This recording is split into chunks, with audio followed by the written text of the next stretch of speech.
ஒரு கிறிஸ்தவனா இருப்பதுனா என்ன? ஒரு கிறிஸ்தவனா இருப்பதுனா என்ன அப்படின்ற கேள்வியை போன தடவை நம்ம எழுப்பினோம். அந்த கேள்வியை பற்றி சிந்திக்க தொடங்கினோம். அது ரொம்ப முக்கியமான ஒரு கேள்வி, லேசான ஒரு கேள்வி கிடையாது. ஒவ்வொரு கிறிஸ்தவனும் பதில் சொல்ல வேண்டிய ஒரு கேள்வி. இல்லை, எனக்கு அதுக்கு பதில் இல்லைன்னு சொல்லக்கூடாது. எல்லாருக்குமே பதில் இருக்கு. சிலரால் சொல்ல முடியும், சிலரால் சொல்ல முடியாது. ஆனால் உள்ள எல்லாருடைய மனசுலையும் அதற்கான ஒரு பதில் இருக்கு. அவங்க மனசுலையோ அவங்க வாய் வழியாய் வருகிற அந்த பதில் தான் அவங்க ஒட்டுமொத்த கிறிஸ்தவ வாழ்க்கையினுடைய திசையே நிர்ணயிக்கும். அவ்வளோ முக்கியமான கேள்வி இது. நாம் என்ன சொன்னோம் போன தடவை? என்ன சொன்னோம்? என்ன சொல்ல பார்க்குறோம்? அந்த கேள்விக்கு நீங்கள் பதில் சொல்கிறப்போ நாம் பேசுகிற சமீபத்தில் பேசுகிற இந்த சத்தியத்துக்கு அந்த பதிலில் பெரிய ஒரு பங்கு இருக்க வேண்டும். என்ன சத்தியத்தை பேசி கொண்டிருக்கிறோம்? Union with Christ. கிறிஸ்துவோட நாம் ஒன்றானோம். எல்லாம் சொல்லுங்க, கிறிஸ்துவோடு ஒன்றானோம். அப்படி ஒரு தொடர் போதனையை நம்ம தொடங்கி இருக்கிறோம். கிறிஸ்துவோட ஒன்றானோம்னு அது என்ன சொல்லுது? நாம் ஒரு விசுவாசியாக இருக்கிறோம்னா, நம்ம ரட்சிக்கப்பட்டோம்னா, நாம் கிறிஸ்துவோடவே ஒன்றாயிட்டோம். இது எல்லா விசுவாசிகளுக்கும் உண்மை. ரட்சிப்பிலே நடந்த ஒரு காரியம். உயிர்த்தெழுந்த ஜீவனுள்ள கிறிஸ்துவோட நாம் ஒன்றாகி விட்டோம். அவரோட ஒன்றாய் சேர்ந்து விட்டோம். கிறிஸ்துவுக்குள் நாம் இருக்கிறோம். கிறிஸ்து நமக்குள்ள இருக்கிறார். எல்லாம் சொல்லுங்க, நான் கிறிஸ்துவுக்குள் இருக்கிறேன், கிறிஸ்து எனக்குள் இருக்கிறார். இது ஒவ்வொரு விசுவாசிக்கும் உண்மை. அப்போ இது உண்மையாய் இருக்குமானால், அப்போ ஒரு கிறிஸ்தவனா இருப்பதுனா என்னன்னு கேள்விக்கு பதில் சொல்றப்ப நிச்சயமா இதுக்கு அந்த பதில பெரிய ஒரு பங்கு இருக்க வேண்டும். இல்லைன்னா அது உருப்படியான பதிலே கிடையாது. அப்போ ஒரு கிறிஸ்தவனா இருப்பதுனா என்ன?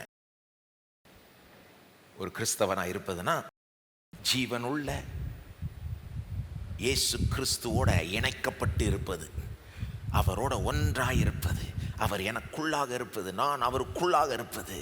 இது உண்மையான ஒரு இணைப்பு. இது சும்மா பேருக்கு இணைப்பு இல்லைங்க.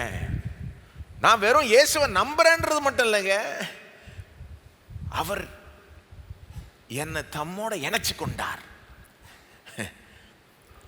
உண்மையிலே இணைச்சு கொண்டார்.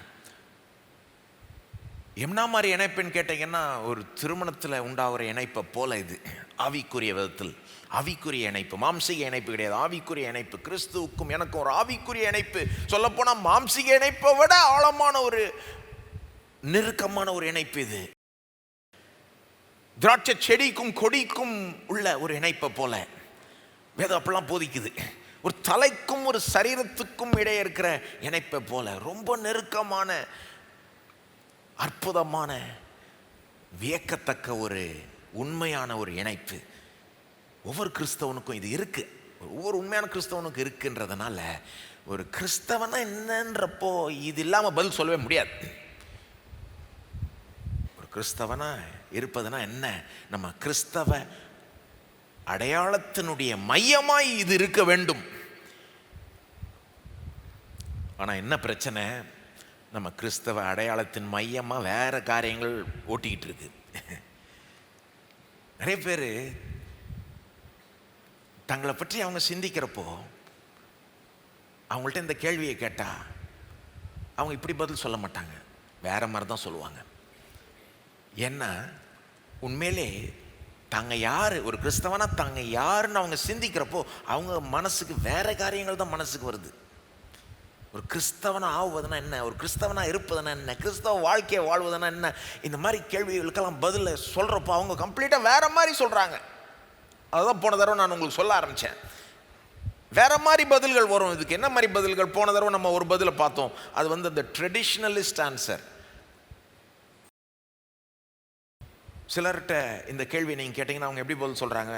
ஒரு கிறிஸ்தவனாக இருப்பதுன்னா கிறிஸ்தவ சடங்காச்சாரங்களை, கிறிஸ்தவ பாரம்பரியங்களை கை கொள்ளுவது. கிறிஸ்தவனாக இருப்பதுன்னா என்னங்க? ஞானஸ்நானம் எடுப்பது. ஞானஸ்நானம் ரொம்ப முக்கியம். ஞானஸ்நானம் எடுப்பது, ஒரு சபையில் மெம்பர் ஆகுவது, கம்யூனியன் எடுப்பது, அங்கே அந்த கிறிஸ்தவ சடங்காச்சாரங்கள், அந்த பாரம்பரியங்களை கை கொள்வது, அனுசரிப்பது. இதுதான்ப்பா கிறிஸ்தவன். ரொம்ப சிம்பிள். போன தடவை நான் உங்களுக்கு காண்பித்தேன். அது உங்கள் கிறிஸ்தவ அடையாளத்தினுடைய மையமாக இருக்கவே கூடாது.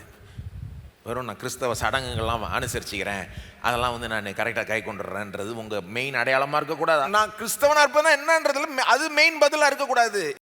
ஏன்னா அந்த இருக்கிறதுல முக்கிய கிறிஸ்தவ சடங்காச்சாரங்களே, கிறிஸ்தவத்தில் ரொம்ப சடங்காச்சாரம்லாம் கிடையாது, ரொம்ப சடங்குகள்லாம் கிடையாது, ரொம்ப பாரம்பரியங்கள்லாம் கிடையாது. இருக்கிறதுலே முக்கியம் 1-2 இருக்குது, 2 தான். எது? ஞானஸ்நானம், திருவிருந்து.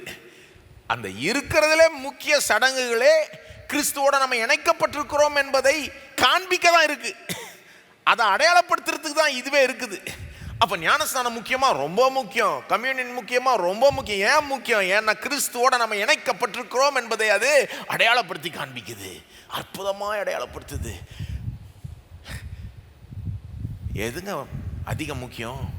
அடையாளமா அல்லது என்ன அடையாளப்படுத்தப்படுகிறது என்பது அதிக முக்கியமா? What is more important, the sign or that which the sign points to? ஒரு அடையாளம் இருக்குன்னா அதனுடைய முக்கியத்துவமே என்னன்னா, அதை எதை நம்மளுக்கு காண்பிக்குது, எதை பிரதிபலிக்குது, எதன் மேலே கவனத்தை செலுத்துதுன்றது தான் ரொம்ப முக்கியம். அப்போது ஞானஸ்நானத்தை விட திருவிருந்தை விட என்ன முக்கியம்னா, அது என்னத்தை அடையாளப்படுத்துது? கிறிஸ்துவோட நான் ஒன்றாகி விட்டேன், கிறிஸ்துவுக்குள்ளாக ஞானஸ்நானம் பெற்றேன். எல்லாம் சொல்லுங்க, கிறிஸ்துவுக்குள்ளாக ஞானஸ்நானம் பெற்றேன். அதை எடுத்துட்டீங்கன்னா ஞானஸ்தானத்துக்கு அர்த்தமே இல்லைங்க. கிறிஸ்துவனுடைய ஜீவனில் நான் பங்கேற்கிறேன்னு எடுத்துட்டீங்கன்னா அப்புறம் திருவிருந்தில் என்ன அர்த்தம்? நிறைய பேர் அர்த்தம் இல்லாத விதத்தில் ஒரு சடங்கை செய்கிறது போல் செஞ்சுட்டு போயிட்டே இருக்கிறாங்க. ஏன்னா அவங்கள பொறுத்த வரைக்கும் கிறிஸ்தவன்னா அது செஞ்சிடணும், கரெக்டாக ஞானஸ்தானம் எடுத்துடணும், கரெக்டாக அப்பப்போ கம்யூன் எடுத்துடணும், சபைக்கு அப்பப்போ போயிடணும், மெம்பர்ஷிப்பை மெயின்டைன் பண்ணிக்கணும், இதுதான். இல்லைங்க, அதையும் தாண்டின ஒரு காரியம். ட்ரெடிஷ்னலிசம் ஒரு தப்பான ஒரு அப்ரோச். ட்ரெடிஷன் தப்பு கிடையாது, ட்ரெடிஷ்னலிசம் பாரம்பரியங்கள் தப்பு கிடையாது. அந்த பாரம்பரியங்களை அர்த்தம் இல்லாமல் கை கொள்வது, கடைப்பிடிக்கிறது, தலைமையில தூக்கி வச்சுக்கிட்டு அதை தொங்குறது, கிறிஸ்துவ காட்டிலும் அந்த பாரம்பரியத்துக்கு அதிக முக்கியத்துவம் கொடுக்கறது, கிறிஸ்துவோடு நான் இணைக்கப்பட்டிருக்கிறேன்றதை விட அதுக்கு அதிக முக்கியத்துவம் கொடுக்கறது தப்பு. இன்றைக்கும் அது மாதிரி இன்னொரு தவறான பதிலை எடுத்து அதில் இருக்கிற குற்றங்களை நான் வெளிப்படுத்த விரும்புகிறேன். அது என்ன இன்னொரு தவறான பதில்? இதை மாரலிசம்னு சொல்லலாம். இந்த ஆங்கில டேர்ம்ஸை நான் சொல்வது முக்கியம், அதை நீங்களும் முடிஞ்சால் கற்றுக்கிறது நல்லது. ஏன்னா தமிழில் அந்த மாதிரி நச்சுன்னு ஒரே வார்த்தையில் சொல்ல முடியாது. நான் மாரலிசம் எனக்கு தெரில அந்த மாதிரி வார்த்தை, சரிங்களா? மாரலிசம் அப்படின்னா, நீங்கள் ஒரு சிலரை நீங்கள் பார்த்து கேட்டிங்கன்னா ஒரு கிறிஸ்தவனாக இருப்பதுன்னு என்னென்னு கேட்டிங்கன்னா அவங்க எப்படி சொல்கிறாங்கன்னா ஒரு மாரலிஸ்ட் ஆன்சரை கொடுக்குறாங்க. அதாவது அவங்க என்ன சொல்கிறாங்க, கிறிஸ்தவனாக இருப்பதுன்னா என்ன? நல்லவனாக இருப்பது, நல்லதை செய்வது. இப்போ நல்லவனாக இருப்பதுப்பா நேர்மையாக வாழ்கிறது, கடினமாக உழைப்பது, குடும்பத்தை நல்லா பார்த்துப்பது, சமுதாயத்துக்கு நல்லது செய்வது. நல்லவனாக இருப்பது, நல்லது செய்கிறது, அதுதான் கிறிஸ்தவன். வேற என்ன? அதுதானே மெயின், அதுதானே முக்கியம்ப்பா. ஒரு கிறிஸ்தவன்னா அதுதான் இருக்கிறதுல முக்கியம். நல்லவனாக இருக்கணும், நல்லது செய்யணும், நல்ல நடத்தை, நல்ல கேரக்டர், அதுதான் ஒரு கிறிஸ்தவனாக இருப்பது. அந்த பதில் என்னங்க தப்பு? ஒரு கிறிஸ்தவனா நல்லவனாக இருக்கக்கூடாதா? நல்லது செய்யக்கூடாதா? நிச்சயமாக நல்லவனாக இருக்கணும், நல்லதை செய்யணும். இன்னும் கேட்டால் ஒரு உண்மையான கிறிஸ்தவனாக ஒருத்தவங்க இருப்பாங்கன்னா இன்றைக்கி இல்லைனாலும் நாளைக்கு அவங்க நல்லதை செய்ய ஆரம்பிச்சிருவாங்க. கூடி சீக்கிரம் அவங்க ஒரு நல்ல கேரக்டரை டெவலப் பண்ணுவாங்க, அவங்க குடும்பத்தை காப்பாற்றுவாங்க. ஒருவேளை ஆரம்பிக்கிறப்ப அவங்க இருக்க மாட்டாங்க, ஆனால் அவங்க கிறிஸ்தவ வாழ்க்கையில் வளர வளர இந்த காரியங்கள்லாம் கரெக்டாக செய்வாங்க. குடும்பத்தை கூட காப்பாற்றாதவன் அவிசுவாசியை காட்டிலும் மோசமானவன் வேதமே சொல்லுது. நிச்சயமாக ஒரு உண்மையான ஒரு கிறிஸ்தவனா அவங்க வாழ்கிறாங்க வளர்றாங்கன்னா நிச்சயமாக சமுதாயத்துக்கு நல்லது செய்வாங்க. அதெல்லாம் உண்மைங்க. நல்ல நடத்தை, நல்ல கேரக்டர்லாம் ஒரு உண்மையான கிறிஸ்தவனுக்கு இருக்கும். அப்படி சுத்தமாக இல்லை, வருஷ கணக்காக கிறிஸ்தவங்களாக இருக்கிறாங்க, குடும்பத்தையும் ஒன்றும் காப்பாற்றிக்கிறது இல்லை, அவங்களுக்கும் ஒன்றும் செய்கிறதில்லை, அவங்க ஒரு நல்லதையும் செய்கிறதில்ல, எந்த ஒரு நல்ல கேரக்டரும் இல்லை, அவங்கனால யாருக்கும் எந்த ஒரு பிரயோஜனம் இல்லைன்னா அப்போ இதே மாதிரி வாழ்ந்துகிட்டு இருக்காங்கன்னா நம்ம அவங்கள பார்த்து ஒரு கேள்வியை கேட்க வேண்டியது ஆகிடுது, நீங்கள் உண்மையான கிறிஸ்தவங்களா? நீங்கள் உண்மையான விசுவாசியான்னு கேள்வி கேட்க வேண்டியதாயிடுது. அப்போ அது இருக்கணும், ஒத்துக்கிறேன், அது முக்கியம், ஒத்துக்கிறேன். ஆனால் இந்த பதில் என்ன பிரச்சனை? ஒரு கிறிஸ்தவனா இருப்பதுனா இதுதான் அப்படின்னு சொல்லுவது தப்பு. ஒரு கிறிஸ்தவனா இருப்பதில் இதுதான் மெயின், இதுதான் பிரதானம்னு சொல்வது தப்பு. கிறிஸ்தவ அடையாளத்தினுடைய மையம் இதா இருக்கணும்னு சொல்வது தப்பு. உண்மையான கிறிஸ்தவன் என்பதற்கு முக்கிய அடையாளங்களில் ஒன்றாய் இதை எடுத்துக்கொள்ளலாம். ஒரு ஆள் ஒரு உண்மையான கிறிஸ்தவங்களா இல்லையா என்பதற்கு சில அடையாளங்கள் இருக்கு, சில ப்ரூஃப்ஸ், சில சைன்ஸ், சில டெஸ்ட். அதில் இது ஒன்று, இதுதான் எல்லாம் கிடையாது, இது ஒன்று. அவன் நல்ல கேரக்டர் உடையவனாக இருக்கிறானா, நல்ல நடத்தை உள்ளவனாக இருக்கிறானா, ஒரு அடையாளம். அது எல்லாம் கிடையாது. கிறிஸ்தவனா இருப்பதுனா இதுதான் எல்லாம் கிடையாது, இதுதான் பிரதானம் கிடையாது, அப்படி நினைப்பது தான் தப்பு. It cannot define your Christian identity. It cannot be the essence of who you are as a Christian. நீங்க ஒரு கிறிஸ்தவனா நீங்க யார், ஒரு கிறிஸ்தவனா யார் என்பதை அது ஒட்டுமொத்தமாக விவரிக்க முடியாது. அப்படி சொல்லுவது தப்பு, அப்படி நினைப்பது தப்பு. ஏன்னா அப்படி சொன்னா, அப்படி நினைச்சா அந்த மாதிரி தான் வாழ்வோம். நாம் என்ன சொல்கிறோம்? எப்போ ஒரு உண்மையான கிறிஸ்தவன்னா அவன்கிட்ட நல்ல நடத்தை, நல்ல கேரக்டர்லாம் இருக்கணும். ஆனால் அதுதான் கிறிஸ்தவம், அதுதான் கிறிஸ்தவனாக இருப்பது. கிறிஸ்தவ வாழ்க்கையே பேசிக்கலி நீ நல்லவனா கெட்டவனா, நல்லது சரியா அப்படின்னு அதுக்கு குறைச்சிட முடியாது. அது ஒரு கிறிஸ்தவனாக இருப்பதுன்னு அடிப்படை அடையாளம் கிடையாது, அது மெயின் கிடையாது, பிரதானம் கிடையாது. அதை காட்டில் முக்கியமான காரியங்கள் இருக்குது. வெறும் அப்படி பதில் சொல்லிட்டா அந்த பதில் தவறாக ஆகிடும். நாம் என்ன சொல்கிறோம்? மெயின் எது, பிரதானம் எது? ஒரு கிறிஸ்தவனாக இருப்பதுனா நான் இயேசுவை நம்புறதன் மூலமாக இயேசுவோடவே இணைக்கப்படுகிறேன். நான் இயேசுவை நம்புகிறேன், ஆனால் இயேசு என்னை தம்மோடவே இணைச்சிட்டார், நான் இயேசுவோட ஒன்றாகி விட்டேன். இதுதான் என்னை ஒரு கிறிஸ்தவன் ஆக்குது. என்னுடைய கிறிஸ்தவ அடையாளத்தினுடைய பிரதானம், அடித்தளமே இதுதான். நான் கிறிஸ்துவோட ஒன்றாகி விட்டேன். ஆகவே போக போக நான் நல்லவனாய் ஆறேன். எப்படி? எனக்கு கிறிஸ்துவோட ஒன்றாயிட்டேன்ல, அவர் என்னை கொஞ்சம் கொஞ்சமாக மாற்றிக்கிட்டே வர்றாரு, நல்லவனாய் மாற்றுறாரு, நல்லது செய்கிறவனா மாற்றுறாரு. வெறும் நல்லவன் நல்லது செய்கிறவனா மட்டும் மாறுறதில்ல, போக போக கிறிஸ்து என்னை அவரை மாதிரியே மாற்றிடுறாரு. கொஞ்சம் கொஞ்சமாக அவரை வெறும் நல்லவன் ஆகிறது மட்டும் இல்லைங்க, கிறிஸ்துவை போலவே நான் போக போக மாறிக்கொண்டே வருவேன். ஏன்? நான் கிறிஸ்துவோட இணைக்கப்பட்டிருக்கிறேன். இதுதான் அடித்தளம். கிறிஸ்துவோட நீங்க ஒன்றாகி விட்டீங்கன்றது தான் அஸ்திபாரம், அடித்தளம், பிரதானம். அதிலிருந்து தான் நீங்க கிறிஸ்துவை போலவே மாறுறீங்கன்ற கருத்தெல்லாம் வருது பாருங்க. மாற முடியும். அப்போ இன்றைக்கு நாம் இதுதான் பார்க்க போறோம். என்ன பார்க்க போறோம்? நீங்க நல்லவன், நல்லது செய்கிறீங்க என்பதை காட்டிலும் நீங்கள் கிறிஸ்துவோட இணைக்கப்பட்டிருக்கீங்க என்பது தான் உங்கள் கிறிஸ்தவ அடையாளத்தின் மையமாய் இருக்க வேண்டும், அடித்தளமாய் இருக்க வேண்டும். இருக்க வேண்டும்ன்றது மட்டும் இல்லை, இன்றைக்கி நம்ம என்ன பார்க்க போகிறோம்? ஏன் அப்படி இருக்க வேண்டும்? ஏன் அது கிடையாது, இதுதான் அந்த அடித்தளமாக இருக்கணும்? ஏன் இந்த கேள்விக்கு பதில் சொல்கிறப்போ அந்த மாரலிசம் பதிலை கொடுக்கறதுக்கு மேலே நீங்கள் இந்த பதிலை கொடுக்க வேண்டும் என்பதற்கு சில காரணங்களை நான் சொல்ல போகிறேன். சரி, அங்கெல்லாம் போகிறதுக்கு முன்னால் ஒருவேளை சிலர் இதை கேட்குறப்போவே சிலருக்கு மனசில் இப்படி ஒரு கேள்வி வரலாம். ஏங்க கிறிஸ்துவோட ஒன்றாயிட்டோன்னு சொல்கிறீங்க, அதை பற்றி பேச போகிறீங்கன்னு சொல்கிறீங்க, ஆனால் தேவையில்லாமல் இப்போ இந்த மற்ற சப்ஜெக்ட்லாம் இழுத்து வச்சுக்கிறீங்களே, ட்ரெடிஷ்னலிசம், மாரலிசம், இது என்னங்க உங்கள் சப்ஜெக்டை பேச வேண்டியது தானே? நல்ல கேள்வி, பதில் சொல்கிறேன்.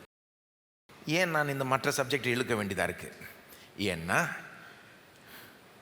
கிறிஸ்துவோட நான் இணைக்கப்பட்டேன்ற அந்த சத்தியம், உண்மை எந்த இடத்துல கிறிஸ்தவர்களுடைய வாழ்க்கையில் இருக்க வேண்டுமோ அந்த இடத்துல அது இல்லை. மாறாக அது இருக்க வேண்டிய இடத்துல இந்த மாதிரி மற்ற காரியங்கள் உட்கார்ந்துக்கிட்டு இருக்கு. என்ன மாதிரி காரியங்கள்? கிறிஸ்தவனாக இருப்பதுனா நல்லது செய்கிறது, நல்லவனாக இருப்பது, இவ்வளோதான், இதுதான் மெயின், இப்படின்ற கருத்து அங்கே உட்காந்துட்டு அந்த அவங்க பாருங்க. அப்போ அந்த மாதிரி ஆட்கள் யோசிக்கிற ஆட்கள் அவங்களுடைய கிறிஸ்தவ அடையாளத்தினுடைய அடித்தளமே அது, மெயின் பிரதானமே அது. ஆனால் நான் என்ன சொல்கிறேன், இல்லை இல்லை அது போகணும், அது இருக்கு பாருங்க, அது இருக்கிற இடத்துல இது வரணும். எது வரணும்? கிறிஸ்துவோடு நான் இணைக்கப்பட்டேன் என்பது அங்கே உட்காரணும், அங்கே இருக்கணும். அது அதனால தான் நான் இதை பேச வேண்டியதாக இருக்குது, அவசியமாக இருக்குது. ஒரு உதாரணம் கொடுக்குறேன், சிம்பிள் உதாரணம். ஒரு கல்யாணம் போகிறீங்கன்னு வைங்க, ஒரு கல்யாணத்துக்கு போகிறீங்க, நிறைய பேர் சேரில் உட்காந்துக்கிட்டு இருக்காங்க, பெரிய ஃபங்க்ஷன் ஹால். நீங்கள் போய் சும்மா ஒருத்தரை வந்து ஏதோ ஒரு சேரில் உட்காடுறாங்கன்ட்டு போய் நீங்கள் டிஸ்டர்ப் பண்ண மாட்டீங்க, இங்கேருந்து எழும்புங்கன்னு சொல்ல மாட்டீங்க, நீங்கள் போய் வேறு ஏதாவது சேர் எடுத்துப்பீங்க, கரெக்டாக? ரைட்டு. ஆனால் மாப்பிள்ளை சேர்லேயே ஒருத்தர் உட்காந்துட்டு இருந்தா, மாப்பிள்ளை இல்லாதவர் மாப்பிள்ளை சேரில் உட்காந்துட்டு இருந்தா, அவங்கள டிஸ்டர்ப் பண்ணணுமா இல்லையா? கண்ட சேரில் உட்கார்ற கண்டவங்களையும் டிஸ்டர்ப் பண்ணணும்னு அவசியம் கிடையாது. ஆனால் அங்கே இருக்கிறதுலே முக்கியமான சேர் வந்து மாப்பிள்ளை சேரு. மாப்பிள்ளை சேரில் மாப்பிள்ளை தான் உட்காரணும், அதுக்கு பதில் கண்டவங்களும் உட்காந்துக்கிட்டு இருந்தா, அவங்க யாராக இருந்தாலும் மாப்பிள்ளை இல்லைன்னா அவங்க கண்டவங்க தான், கரெக்டாக? இப்போ மாப்பிள்ளை சேரில் இந்த மாதிரி இன்னொருத்தர் உட்காந்துட்டு இருந்தால் நீங்கள் போய் என்ன சொல்லுவீங்க? எப்பா இது மாப்பிள்ளை சேர், தயவுசெய்து நீங்கள் இது இன்னைக்கு இவர் தான் ரொம்ப முக்கியம், அந்த மாப்பிள்ளை தான் ரொம்ப மாப்பிள்ளை தான் அங்கே உட்காரணுன்ட்டு முதல்ல என்ன பண்ணுவீங்க? அவரை அகற்றிட்டு அப்புறம் மாப்பிள்ளையை அங்கே அப்புறம் தான் நான் உட்கார வைக்க முடியும். அந்த வேலையை தான் நான் பண்ணிக்கிட்டு இருக்கேன். இப்போது நான் பேசுகிற சத்தியம் இது சும்மா ஏதோ ஒரு சத்தியம் கிடையாது, எங்கே வேணால் உட்கார வச்சுக்கலான்னு, எங்கே வேணால் அதை சேர்த்துக்கலான்னு, இருக்கிறதுல கேப் இருக்கிற இடத்துல நுழைச்சிக்கலான்னு. நான் பேசுகிற சத்தியம் எவ்வளோ முக்கியம்னா, இது ரொம்ப அஸ்திபாரமான சத்தியம், பிரதானமான சத்தியம், அடித்தளமான சத்தியம். அதுக்கு கொடுக்கப்பட வேண்டிய இடம் கொடுக்கப்படவில்லை என்றால் எல்லாம் போச்சு. அது இருக்க வேண்டிய இடத்துல இன்னொரு காரியம் இருக்குமானால் பிரசங்கியாராகிய நான் அதை அடையாளப்படுத்தி அதை பரிசுத்த ஆவியானவருடைய உதவியோடு நம்ம எல்லாரும் சேர்ந்து அதை அகற்றி இதை கரெக்டாக அங்கே உட்கார வைக்கணும். ஆகவே ஏதோ ஒரு சிலர் நான் குற்றப்படுத்தணுன்றதுக்காக நான் பண்ணல, எனக்கு அது அந்த மாதிரி எனக்கு பிடிக்காது. ஆனால் நீங்கள் மாப்பிள்ளை சேரில் உட்காந்தா குற்றப்படுத்துவோம், அதை விடுங்க, அந்த உதாரணம் விடுங்க. இன்னொரு உதாரணம் கொடுக்குறேன். ஒரு பில்டிங் கட்டடம் கட்டுறப்போ முதல்ல என்ன பண்ணுவாங்க? எடுத்தோடனே அப்படியே இருக்கிற மண் மேலே கட்டிட மாட்டாங்க. என்ன பண்ணுவாங்க? முதல்ல இருக்கிறத தோண்டி எடுப்பாங்க. அப்போ தான் அஸ்திவாரம் ஆழமாக போட முடியும். எவ்வளோக்கு எவ்வளோ நீங்கள் உயரமாக ஒரு பில்டிங் கட்ட விரும்புகிறீங்களோ அவ்வளோக்கு அவ்வளோ தோண்டி ஆழத்துலேருந்து அஸ்திவாரம் போட்டு வரணும். அப்போ தான் பில்டிங் நிற்கும். நம்ம அதை தான் பண்ணுறோம். என்ன பண்ணுறோம்? அஸ்திபாரம் போடும்படி தோண்டி எடுக்கிறோம். இருக்கிறத கண்டதும் இருக்குது மேலே, அதை கொஞ்சம் தோண்டி எடுத்து ஆழமாக போய் இந்த சத்தியத்தை அஸ்திபாரம் போல் போடணும். சும்மா அப்படியே இருக்கிறது மேலே போட்டுற முடியாது. அதனால தான் இந்த வேலையை பண்ண வேண்டியதாக இருக்குது. இந்த மற்ற காரியங்கள்லாம் சிலருடைய கிறிஸ்தவ வாழ்க்கை இன்னும் உயரமாய் கட்டப்படாதபடிக்கு தடையாக இருக்குது. அதெல்லாம் நம்ம அகற்றி கொண்டு அதை எக்ஸ்போஸ் பண்ணி அடையாளப்படுத்தி அகற்றி விட்டு அப்புறம் இந்த சத்தியத்தை ஆழமாய் அஸ்திபாரம் போல் போட்டு வரணும். அதனால தான் இதை பண்ணுறோம். இப்போ இன்றைக்கி என்ன பண்ண போகிறோம்? முதலாவது இந்த தவறான பதில், தவறான கொள்கை, மாரலிசம் மற்றும் அதனுடைய குடும்பத்தார் பற்றி சில காரியங்களை நான் உங்களுக்கு வெளிப்படுத்துகிறேன். அதை பற்றி கொஞ்சம் சொல்கிறேன். ஏன்னா அப்போ தான் அது தப்புன்னு உங்களுக்கு தெரியும். மற்றும் உங்கள் வாழ்க்கையில் ஒருவேளை நீங்களே அறியாமல் அதுக்கு இடம் கொடுத்துட்டீங்களான்னு உங்களுக்கு தெரியும். ரெண்டாவது, முதல்ல இந்த மாரலிசம் பற்றி அதோட சம்மந்தப்பட்ட காரியங்களை பற்றி நம்ம கொஞ்சம் பார்ப்போம். அப்போ தான் நமக்கே தெரியும், ஓஹோ இதுதான் இது, ஒருவேளை என் வாழ்க்கையில் இதுக்கு இடம் கொடுத்துட்டேனோ. ரெண்டாவது என்ன பண்ண போகிறோம்? why your union with Christ and not moralism should be the heart of your Christian identity. அதாவது ஏன் நீங்கள் நல்லதை செய்கிறீங்கன்றத காட்டிலும் நீங்கள் கிறிஸ்துவோடு இணைக்கப்பட்டிருக்கீங்க என்பது உங்கள் கிறிஸ்தவ அடையாளத்தின் மையமாய் அடித்தளமாய் இருக்க வேண்டும் என்பதற்கு காரணங்களை கொடுக்க போகிறேன். முதலாவது, a little bit about moralism and its family members. மாரலிசம் அதோட சம்பந்தப்பட்ட அந்த குடும்பத்தில் இருக்கிற மற்ற சிலதை பற்றி உங்களுக்கு சொல்ல விரும்புகிறேன். மாரலிசத்தை பற்றி ஏற்கனவே சொல்லிட்டேன். மாரலிசம்னா மாரல் தான் எல்லாம், மாரல்ஸ் தான் எல்லான்னு சொல்கிறது. இந்த ஆங்கிலத்தில் அந்த இசம்ன்ற இதை சேர்த்தாங்கனாலே இதை ஓவராக எடுத்துன்னு போயிட்டாங்கன்னு அர்த்தம். மாரல்ஸ் வந்து தப்பு கிடையாது. மாரல் கிளாஸ் எடுப்பாங்க ஸ்கூலில் கூட, மாரல் சயின்ஸு, மாரல் கிளாஸு, ஒரு நல்லவனாக இருப்பதுன்னா என்னப்பா, இந்த மாதிரிலாம் கிளாஸ் எடுக்கிறாங்கல்ல. மாரல்ஸ் சொல்லி கொடுக்குறது நல்லது, அதுக்கு ஒரு வேல்யூ இருக்குது, எல்லாம் ஓகே, சரிங்களா. ஆனால் இப்போ இதுதான் கிறிஸ்தவம், இதுதான் எல்லாம், இதுதான் பிரதானம் அப்படின்னு அதை தலை மேலே தூக்கி வைக்கிறது தப்பு. அதுக்கு பேர் தான் மாரலிசம். சரிங்களா? இப்போ இது தப்புன்றது மட்டும் தெரிஞ்சுக்கூடாது. இதுக்கு சில அண்ணன் தம்பிகள் இருக்காங்க. இதனுடைய அண்ணன் யாருன்னா லீகலிசம். மூத்த அண்ணன் லீகலிசம். லீகலிசம்னா என்னது? லீகல்னு வருது பார்த்தீங்களா? லீகல்னா சட்டத்தோட சம்பந்தப்பட்டிருக்கிற காரியங்கள். அதையும் பாருங்க, சட்டம்னா எந்த சட்டம்? தேவனுடைய சட்டத்திட்டங்கள். ஸோ லீகலிசம்னா அது என்ன ஒரு ஐடியான்னா, அவங்க என்ன பண்ணுவாங்க, கடவுளுடைய சட்டத்திட்டங்கள் எடுத்து, நான் கடவுள் சொன்ன கட்டளைகளை சட்டத்திட்டங்களை கை கொண்டால் கடவுளால் நான் ஏற்றுக்கொள்ளப்படுகிறேன், ஏற்றுக்கொள்ளப்பட முடியும். நான் கடவுள் சொன்ன 10 கற்பனை அல்லது மற்ற சட்டத்திட்டங்கள் எடுத்து கரெக்டாக அதன்படி வாழ்ந்துட்டா கடவுள் என்னை ஏற்றுக்கொள்வார், நீதிமானாய் ஏற்றுக்கொள்வார், என்னில் பிரியப்படுவார், என்னை ஆசீர்வதிப்பார் என்று நம்புகிற ஒரு கொள்கை. அதுக்கு பேர் தான் லீகலிசம். இதில் என்ன தப்பு? லீகல் லா, இந்த வேதத்தில் நிறைய சட்டத்திட்டங்களை கொடுத்துருக்கிறாரா இல்லையா? ஆமாம் கொடுத்துருக்கிறார். 10 கற்பனை கொடுத்துருக்கிறாரா இல்லையா? ஆமாம் கொடுத்துருக்கிறார். அதில் ஏதாவது தப்பு இருக்கா? எந்த தப்பும் இல்லை. சொல்லப்போனால் கடவுளுடைய நியாய பிரமாணம் என்று பைபிளில் வரும் அந்த வார்த்தை. சிம்பிளாக சொன்னால் சட்டத்திட்டங்கள். கடவுளுடைய நியாய பிரமாணம் பரிசுத்தமானது, நல்லது, மென்மையானது, அருமையானது. அதில் எந்த குறையும் இல்லை. ஆனால் இங்கே என்ன குறைன்னா, அதை எடுத்துக்கிட்டு சிலர் என்ன சொல்கிறாங்க, நான் அதை செஞ்சால் அவர் சொல்லியிருக்கிறத கரெக்டாக நான் செஞ்சிட்டேன்னா நான் அவருக்கு முன்பாக ஒரு நீதிமானாய் கருதப்படுவேன், அவர் என்னை ஏற்றுக்கொள்வார், அவரை நான் பிரியப்படுத்திடலாம். ஒன்றும் இல்லை, அவர் சொன்னதை செஞ்சால் அவரை பிரியப்படுத்திடலாம், அதன் அடிப்படையில் அவர் என்னை ஏற்றுக்கொள்வார், என்னை ஆசீர்வதிப்பார். சூப்பர். ஆகவே அவர் சொல்கிறத செய்வோம் அப்படின்ட்டு இறங்கிடுவாங்க.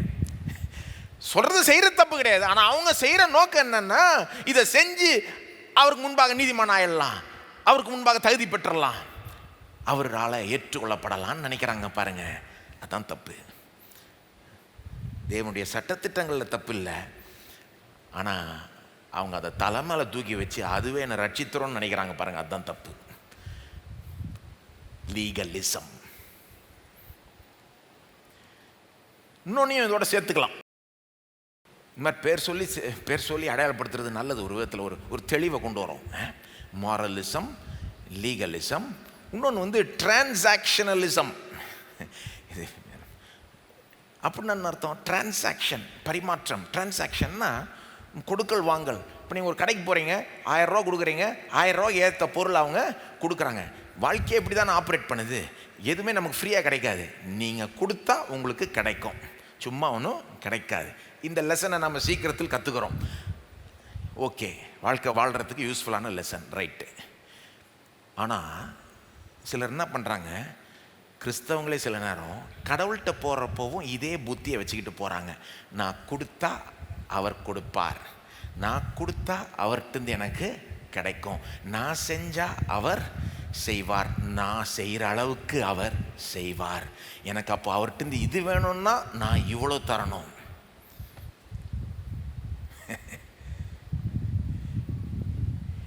எனக்கு கிடைக்கலன்னா ஒருவேளை நான் செய்யலையோ, கிடைச்சா சூப்பராக செஞ்சிட்டனோ.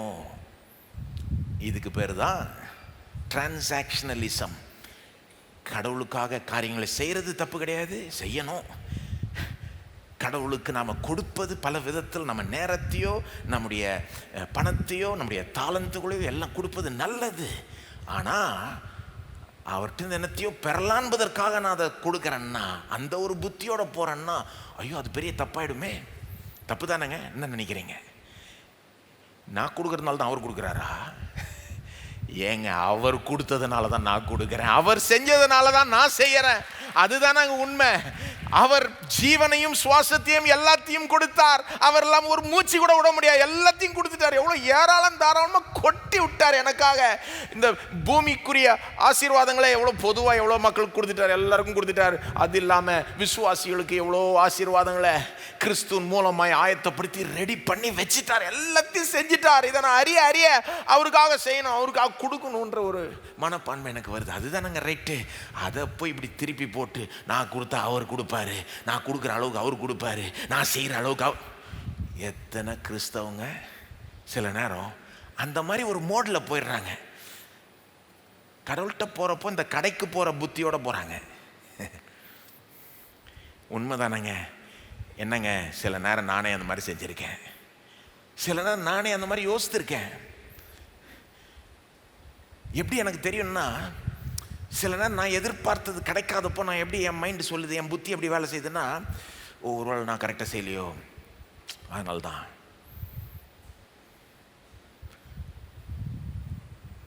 நீங்கள் என்றைக்குமே அந்த மாதிரி யோசித்தது இல்லையா?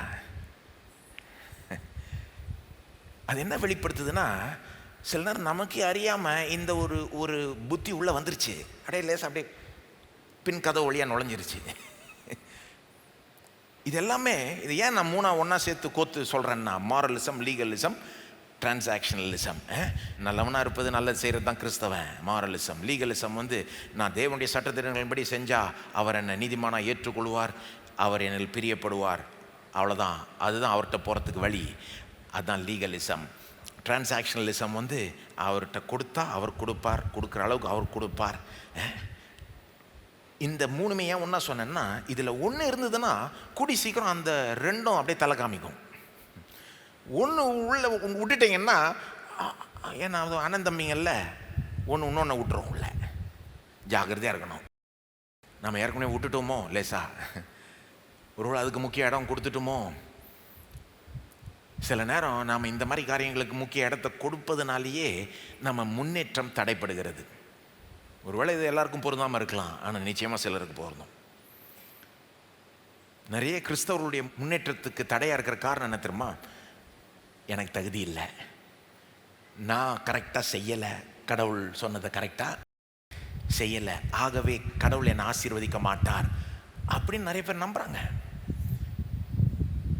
நான் போக போக ஒரு நல்ல கிறிஸ்தவனாய் அவர் சொல்கிறதெல்லாம் கரெக்டாக செய்ய செய்ய ஒரு உச்சகட்டத்துக்கு வர்றப்போ அன்னைக்கு என்ன அவர் ஆசீர்வதிப்பார், ஆனால் இப்போ என்ன அவர் ஆசீர்வதிக்க மாட்டார் அப்படின்னு தங்களுடைய முன்னேற்றத்தை தங்களே அதுக்கு தடை வச்சிடுறாங்க.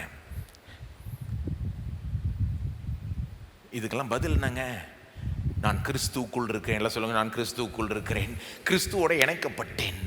ஆகவே ஏங்க, ஏன் தகுதி ஒரு இஷ்யூவே கிடையாது. நான் கிறிஸ்துவுக்குள் இருக்கிறப்போ என் தகுதியை பார்த்து என்ன ஆசீர்வதிக்கல. கிறிஸ்துவுக்குள் நான் நீதிமானா இருக்கிறேன், கிறிஸ்துவுக்குள் நான் பர்ஃபெக்டா இருக்கிறேன்.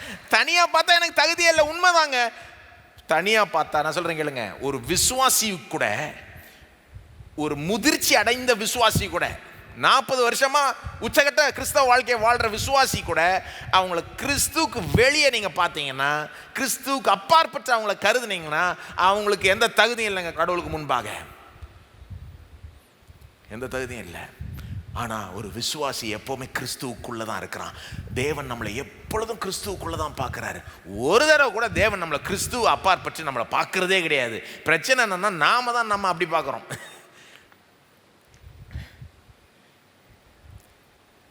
இந்த மூணு, இப்போ நான் சொன்ன இந்த 3 தவறான கொள்கைகளுக்கும் பின்னால் ஒரே வேர் இருக்குது. அதையும் சொல்லிடுறேன். மாரலிசம், லீகலிசம், டிரான்சாக்ஷன், இந்த 3 தவறான அப்ரோச்சஸுக்கும் ஒரே வேறு. என்ன தெரியுமா வேறு? செல்ஃப் ரிலையன்ஸ், என்னையே சார்ந்து இருப்பது. நான் நல்லவனாக இருக்கணும், நல்லது செய்யணும், நான் இதை கரெக்டாக செஞ்சுட்டா தேவன் என்னை ஏற்றுக்கொள்வார், ஆசீர்வதிப்பார், நான் செய்கிற அளவுக்கு அவர் செய்வார், நான் கொடுக்குறேன், நான் நான் நான் நான் பார்த்தீங்களா வருது பாருங்க, ஃபோக்கஸ் எங்கே வருது? நான் நான் நான் நான். ஆனால் பதில் என்ன? இல்லை, நான் அல்ல, எனக்குள்ளாக வாழுகிற கிறிஸ்து, கிறிஸ்துவோட நான் இணைக்கப்பட்டேன். ஏங்க, கல்யாணம் ஆகிறப்போ பெரிய ஒரு மாற்றம் ஏற்படுது இல்லை? தனியாளாக இருக்கிறீங்க, ஆனால் கல்யாணம் ஆகிறப்போ அன்னையிலிருந்து உங்களை அதே மாதிரி பார்க்க முடியாது. ஏன்னா இன்னொருத்தரோட நீங்கள் இணைஞ்சிட்டீங்க. அப்போது அது வரைக்கும் நீங்கள் ஒரு வேற மாதிரி இருந்திருக்கலாம். ஆனால் இருக்கிறதுலே பணக்கார ஒரு ஆளை, இருக்கிறதுலே பெரிய ஞானியை, இருக்கிறதுலே நல்லவங்களை கல்யாணம் பண்ணிட்டீங்கன்னா உங்களை எல்லாரும் எப்படி பார்ப்பாங்க? அவரோட சேர்ந்து தான் பார்ப்பாங்க. அந்த மாதிரி நாம் கிறிஸ்து நம்மளை கட்டிக்கிட்டார்ல, கிறிஸ்து நம்மை தம்மோட இணைச்சிக்கிட்டார்ல, அப்போது நம்ம அடையாளமே மாறிடுச்சு. ஆமாம், என்ன பெரிய ஒரு பாவ கடனில் இருந்தேன், சாபத்தில் மூழ்கி கிடந்தேன், ஆனால் கிறிஸ்துவனுடைய செல்வம் என்னுடைய கடன் எல்லாம் விழுங்கிடுச்சு. கிறிஸ்துவனுடைய தகுதி என்னை தகுதிப்படுத்திருச்சு. எனக்கா தகுதி இல்லை, ஆனா கிறிஸ்துவனுடைய நீதி என்னுடைய நீதி ஆகிவிட்டது. 1 கொரிந்தியர் 1 போங்க, 1 கொரிந்தியர் 1 முக்கியமான வசனம். 1 கொரிந்தியர் 1:30 அப்புறம் 31. அந்தபடி நீங்கள் அவராலே கிறிஸ்து இயேசுக்குட்பட்டு இருக்கிறீர்கள். நீங்கள் அவராலேனா தேவனாலே கிறிஸ்து இயேசுக்குட்பட்டு இருக்கிறீர்கள்னா கிறிஸ்து இயேசுக்குள்ள வந்துட்டீங்கன்னு அர்த்தம். சரிங்களா? தேவனாலே நான் கிறிஸ்துவுக்குள் வந்துட்டேன், கிறிஸ்துவுக்குள் இருக்கிறேன். எல்லாம் சொல்லுங்க, தேவனாலே நான் கிறிஸ்துவுக்குள் இருக்கிறேன். அதான் அர்த்தம். எழுதியிருக்கிறபடி மேன்மை பாராட்டுகிறவன் கர்த்தரை குறித்தே மேன்மை பாராட்டத்தக்கதாக. இதை அப்புறம் நான் சொல்கிறேன். 31 அவரே, இப்போ யார் இந்த அவரே? கிறிஸ்து. அவரே தேவனால் நமக்கு ஞானமும் நீதியும் பரிசுத்தமும் மீட்பும் ஆனார். எல்லாம் சொல்லுங்க, கிறிஸ்துவே தேவனால் நமக்கு ஞானமும் நீதியும் பரிசுத்தமும் மீட்பும் ஆனார். என்ன சொல்றார் பவுல்? எப்பா ரட்சிப்புல என்ன ஆயிடுச்சு? தேவனால நீ கிறிஸ்தியேசுக்குள்ள இருக்கிறப்பா, உன்னை கிறிஸ்தியேசுக்குள்ள வச்சிட்டாரு. இப்ப கிறிஸ்தியேசுக்குள்ள வச்சிட்டதனால கிறிஸ்துவே உன்னுடைய நீதி ஆயிட்டாரு, கிறிஸ்துவே உன்னுடைய பரிசுத்தம் ஆயிட்டாரு, கிறிஸ்துவே உன்னுடைய மீட்பு ஆயிட்டாரு, கிறிஸ்துவே உன்னுடைய பலன் ஆயிட்டாரு, கிறிஸ்துவே உன்னுடைய ஞானம் ஆயிட்டாரு. உன்கிட்ட எந்த குறையும் இல்லை, என்ன கிறிஸ்துவுக்குள்ள வந்துட்ட இல்லையா? உனக்கு மேல கிறிஸ்து, கீழே கிறிஸ்து, சைட்ல கிறிஸ்து உன்னை கவர் பண்றது கிறிஸ்து. தேவன் உன்னை பார்க்கிறப்போ உன்னை பூரணர் போல பார்க்கிறாரு, தகுதி உள்ளவனை போல பார்க்கிறாரு. உன் சுய தகுதி கிடையாது. நீ என்னத்தை செஞ்சன்றதை வச்சு உன்னை ஆசீர்வதிக்கல, நீ கிறிஸ்துவுக்குள்ள இருக்கிறன்றதை வச்சு அவர் ஆசீர்வதிக்கிறார். உன்னை தனியாளா பார்த்துக்கிட்டு இருக்காத, கிறிஸ்துவுக்குள் பாரு. அதான் பாயிண்ட். கிறிஸ்து உனக்கு எல்லாமா இருக்கிறார், உனக்கு எந்த குறையும் இல்லை அப்படின்றத திங்க் பண்ணு. நீ கிறிஸ்துவுக்குள்ள இருக்கிற, கிறிஸ்து உனக்குள் இருக்கிறார். அப்போ பாருங்க, உங்களுக்கு தெரியுதா இந்த தவறுகள் எவ்வளோ தவறுன்னு தெரியுதா? சில நேரம் அதுக்கு நம்ம இடம் கொடுத்துட்டோன்றது தெரியுதா? இதுக்கெல்லாம் பதில் இந்த சத்தியம் எப்படி பதில் சொல்லுதுன்றது தெரியுதா? சரி, ரெண்டாவது, why union with Christ and not moralism should be the heart of your Christian identity. Reasons. ஏன் நீங்கள் நல்லவங்க, நல்லது செய்கிறீங்கன்றது காட்டிலும் நீங்கள் கிறிஸ்துவோட ஒன்றாகி விட்டீங்க என்பதுதான் உங்கள் கிறிஸ்தவ அடையாளத்துக்கு மையமாக இருக்க வேண்டும் என்பதற்கு சில காரணங்களை கொடுக்க விரும்புகிறேன். ஏன் காரணங்களை கொடுக்குறேன்? உங்களை கன்வின்ஸ் பண்ண விரும்புகிறேன். ஏன் கன்வின்ஸ் பண்ண விரும்புகிறேன்? ஏன்னா நம்ம நிறைய பேர் இந்த மாதிரி காரியங்களை விட்டுட்டோம் உள்ள. இப்போ இதை சேர்லேருந்து தூக்கணும்னா கொஞ்சம் கன்வின்ஸ் ஆகணும்ல. இதை தூக்கி எறியணும்னா நீங்கள் ஆமாப்பா இதை நிச்சயமாக தூக்கி எறியணும்னு கன்வின்ஸ் ஆகிடணும். அதுக்காக காரணங்களை கொடுக்குறேன்.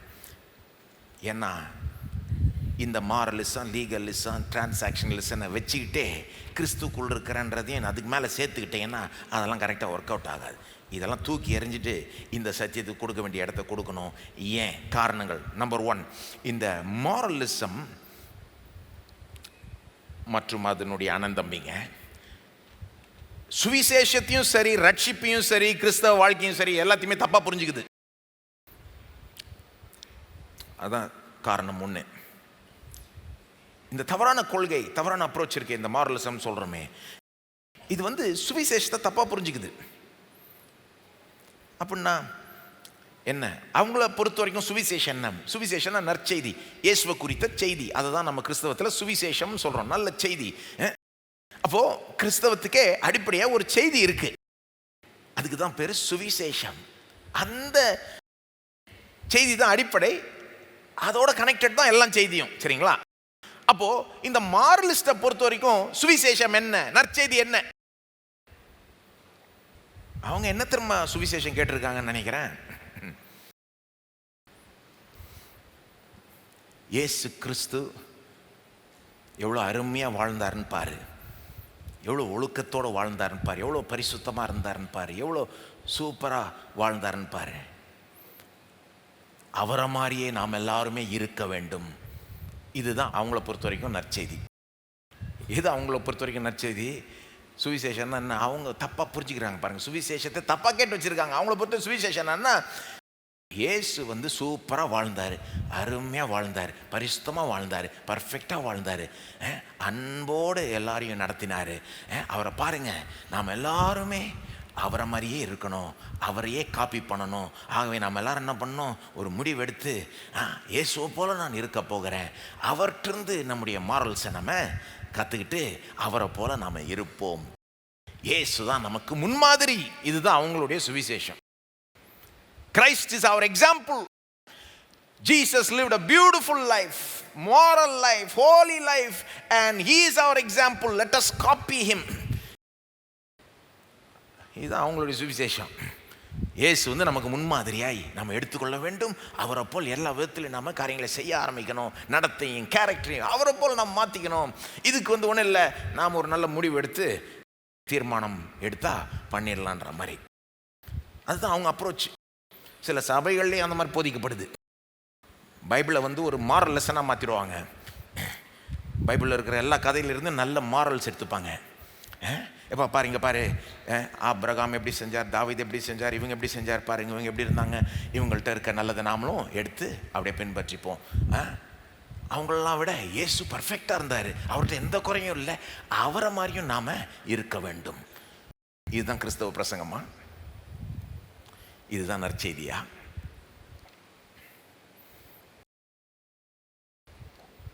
சுவிசேஷத்தை தப்பாக புரிஞ்சுக்கிட்டாங்க. கிறிஸ்து வந்து நமக்கு வெறும் முன்மாதிரின்னா அதில் சுவிசேஷமே இல்லைங்க.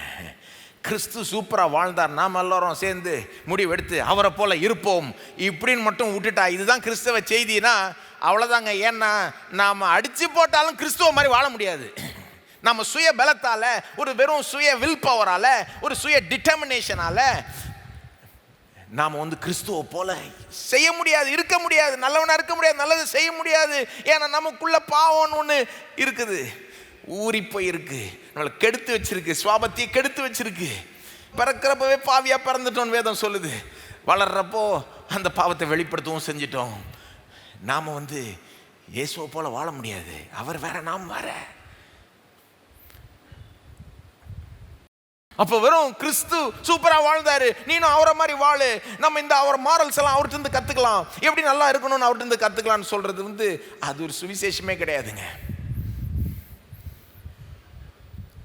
ஆனால் அவங்க அது மாதிரி சுவிசேஷம் தான் கேட்டிருக்காங்க. மாரல் கிளாஸ் தான். மாரல் கிளாஸுக்கு ஒரு வேல்யூ இருக்குங்க. ஸ்கூலில் வந்து மாரல் சயின்ஸ்னு ஒரு சப்ஜெக்ட் எடுப்பாங்க. நல்ல சப்ஜெக்ட், இருக்க வேண்டிய ஒரு சப்ஜெக்ட், முக்கியமான சப்ஜெக்ட். நான் நினைக்கிறேன் நல்லாவே அதை எல்லா ஸ்கூல்லையும் சொல்லி தரணும். பொதுவாக எல்லா மக்களுக்கும் தேவைப்படுற ஒரு காரியம். ஆனால் அதுக்கும் கிறிஸ்தவ பிரசங்கத்துக்கும் பெரிய வித்தியாசம் உண்டு. நாங்கள் ஒரு சன்மார்க்க ரீதி போதனையை போதிக்கிறது இல்லை, நாங்கள் கிறிஸ்துவை போதிக்கிறோம். வெறும் கிறிஸ்துவ முன்மாதிரியாய் போதிக்கிறது இல்லை, கிறிஸ்து நம்முடைய சப்ஸ்டிடியூட். அதுதான் காஸ்பல். சுவிசேஷன் தாங்க. சுவிசேஷன் தானே. ஐயோ, நாம் பாவத்தில் சிக்கி கிடக்கிறோம், நம்மளே மாற்றிக்கொள்ள முடியாமல் உட்காந்துக்கிட்டு இருக்கிறோம், பாவத்துக்கான சம்பளம் மரணமாகி விட்டது, அப்போ நம்ம மரண தண்டனைக்கு பாத்திரர். ஆனால் சுவிசேஷன் என்ன சொல்லுது?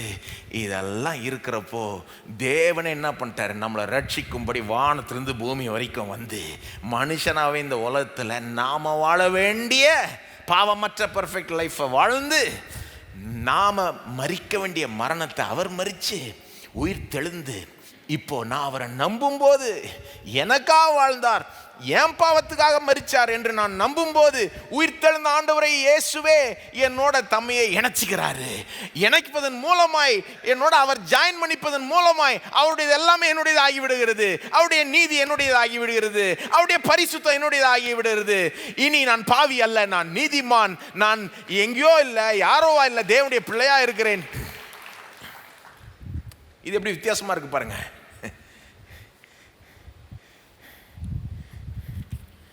சுவிசேஷத்தை கரெக்டாக புரிஞ்சுக்கணும் பாருங்க. இயேசுவை மாதிரி நம்ம எல்லாரும் இருக்கலான்றது சுவிசேஷம் இல்லை. நாம் அவரை மாதிரி இருக்க முடியாததுனால அவர் நமக்கு பதில் வந்து வாழ்ந்து மரித்து உயிரோட எழும்பி, இப்போ நாம் செய்ய வேண்டியது என்ன? இயேசுவை மாதிரி இருக்கலான்னு சொல்லக்கூடாது. அது பிறகு வரணுங்க. ஃபர்ஸ்ட் என்ன செய்யணும்? இயேசுவை நம்ப வேண்டும். சுவிசேஷம் தப்பாக புரிஞ்சுக்கிறாங்க, ரட்சிப்பையும் தப்பாக புரிஞ்சுக்கிறாங்க. ரட்சிப்பில் நாம் என்ன செய்ய வேண்டும்? அவங்கள கேளுங்க, இந்த மாரலிஸ்ட்டை கேளுங்க, மாரலிசத்தை எக்ஸ்ட்ரீமாக அதில் போகிறவங்கள கேளுங்களேன். ரட்சிக்கப்படுறதுக்கு நாம் என்ன செய்யணும்? ரட்சிக்கப்படுறப்போ என்ன நடக்குது அப்படின்னு அவங்கள கேட்டு பாருங்க. அவங்க என்ன சொல்லுவாங்க? ரட்சிக்கப்படணுமா, லைஃப் மாறணுமா, நாம் என்ன செய்யணும்னா ஒரு முடிவு எடுக்கணும். உட்கார்ந்து நல்லா யோசித்து நல்ல ஒரு முடிவு எடுக்கணும். வில் பவர், டிட்டர்மினேஷன், தீர்மானிக்கணும். இனிமே நான் கிறிஸ்துவ போல வாழ போகிறேன், நடத்தையை மாற்றிக்க போகிறேன், கேரக்டரை மாற்றிக்க போகிறேன்னு ஒரு முடிவு எடுக்கணும். அதுதான்ப்பா ரட்சிப்பு, அதுதான் டேர்னிங் பாயிண்ட். டேர்னிங் பாயிண்ட்னா நீ முடிவெடு, நீ தீர்மானம் எடு. அந்த தீர்மானத்தை எடுத்தோன்னே என்ன நடக்குது? உன் லைஃப் மாற ஆரம்பிக்கணுவாங்க அவங்க. அதுவா பைபிள் போதனை கிடையாதுங்க. ரட்சிக்கப்படுறதுக்கு நாம் என்ன செய்யணும்? வேதம் சொல்லுது, நாம் செய்ய வேண்டியதெல்லாம் கிறிஸ்து இயேசுவை நம்ப வேண்டும். நம்மளால் ஒன்றும் செய்ய முடியாதனால தான் அவர் அவ்வளோ அங்கிருந்து இங்கே வரைக்கும் வந்து வாழ்ந்து மரித்து உயிர் தெழுந்து ரட்சிப்பை இலவசமாய் கொடுக்கிறார். இப்போ நாம் செய்ய வேண்டியது என்னது? இயேசு கிறிஸ்துவை நம்ப வேண்டும். என்னால் செய்ய முடியல ஆண்டவரே, என்னை ரட்சியும் ஆண்டவரே என்று வெறுங்கையனா என் கையை நீட்டி அவர் என்ன பண்ணுறாரு? என் கையை பிடிச்சி தம்மை நான் என்னோட இணைச்சிக்கிறாரு. அவரை நம்பணும். அவரை மாதிரி நான் இருக்க போறேன்னு தீர்மானம் கிடையாது. நான் அவரை நம்புறேன். என்னுடைய உயிராயிரும் ஆண்டவர், என்னுடைய ரட்சிப்பாயிரும், என்னுடைய நீதியாயிரும், எனக்கு எல்லாமா ஆயிரும். நீர் இல்லாமல் என்னால் முடியாது. நான் என்னையே மாற்றிக்க முடியாது, ரட்சித்துக்க முடியாது. என் பாவம் நீ இல்லாமல் மன்னிக்கப்பட முடியாது. ஆகவே என்னை மன்னி ஆண்டவர், என்னை ரட்சி ஆண்டவர், எனக்கு உதவ ஆண்டவர். வெறும் கையனா அவரை நோக்கி கையை நீட்டுவதற்கு பேர் தான் இயேசு கிறிஸ்துவை விசுவாசிப்பது. அந்த கையில் வேற ஏதாவது இருந்தால் வேலைக்காகாது.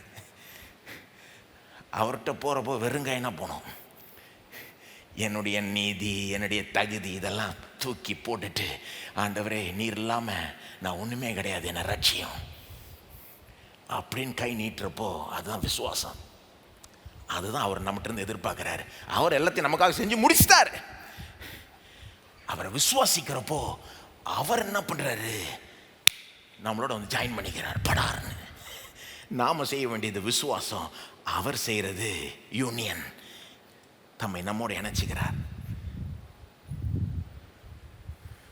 அதுக்கப்புறம் கிறிஸ்தவ வாழ்க்கை தொடங்குது. அங்கிருந்து நம்மோட அவர் தம்மையை ஜாயின் பண்ணிட்டதுனால இனி நான் அல்ல, எனக்குள்ள கிறிஸ்துவே இருந்து வாழுகிறார், ஜீவிக்கிறார், என்னை பலப்படுத்துகிறார் கிறிஸ்தவ வாழ்க்கையை வாழ்றதுக்கு. இப்போ அவங்க இந்த மாதிரி புரிஞ்சுக்கலையே. சுவிசேஷத்தை தப்பாக புரிஞ்சுக்கிட்டாங்க, ரட்சிப்பை தப்பாக புரிஞ்சுக்கிட்டாங்க, கிறிஸ்தவ வாழ்க்கையை தப்பாக புரிஞ்சுக்கிட்டாங்க. ஆகவே அந்த கொள்கையை நம்ம தூக்கி எறிய வேண்டும். ரெண்டாவது காரணம், ஏன் இந்த மாரலிசம் அதோட சம்மந்தப்பட்ட காரியங்கள் நம்முடைய கிறிஸ்தவ அடையாளத்துக்கு மையமாக இருக்கக்கூடாது. ஏன்? நாம் கிறிஸ்துவோட இணைக்கப்பட்டிருக்கிறோம் என்பது தான் நம்ம கிறிஸ்தவ அடையாளத்துக்கு மையமாக இருக்க வேண்டும் என்பதற்கு ரெண்டாவது காரணம். More than moralism ever can, my union with Christ actually transforms me to become more like Christ in behavior and character. Moralism செய்ய முடியாத அளவுக்கு கிறிஸ்துவோட நான் இணைக்கப்பட்டிருக்கிறேன்ற இந்த உண்மை தான் என்னை ஆக்சுவலாக மாற்றுது.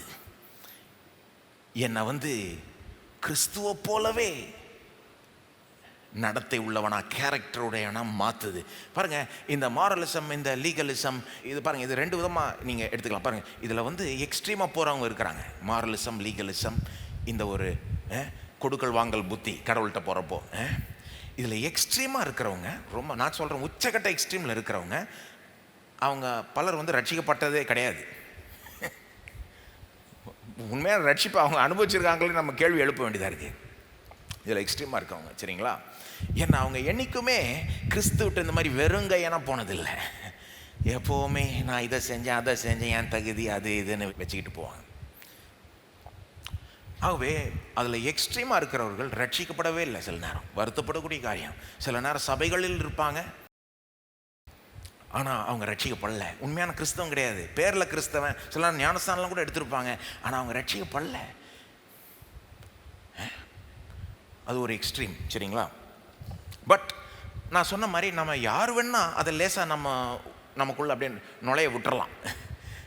நமக்கே அறியாமல் நுழைய விட்டுறலாம். பாருங்கள், கலாத்தியர் புஸ்தகம்னு ஒரு புஸ்தகம் இருக்குது பைபிளில். அதில் நீங்கள் 2ஆம் அதிகாரம் 15ஆம் வசனம் 3ஆம் அதிகாரம் 1-3 ஆகிய வசனங்கள் முதல் ஆராதனையில் நான் வாசித்து காமிச்சேன். அந்த வசனம்லாம் போய் வாசித்து பார்த்தீங்கன்னா நீங்கள் என்ன பார்ப்பீங்க, கலாத்தியர் என்ற புஸ்தகமே இந்த நோக்கத்துக்காக தான் எழுதப்பட்டது. எந்த நோக்கத்துக்காக?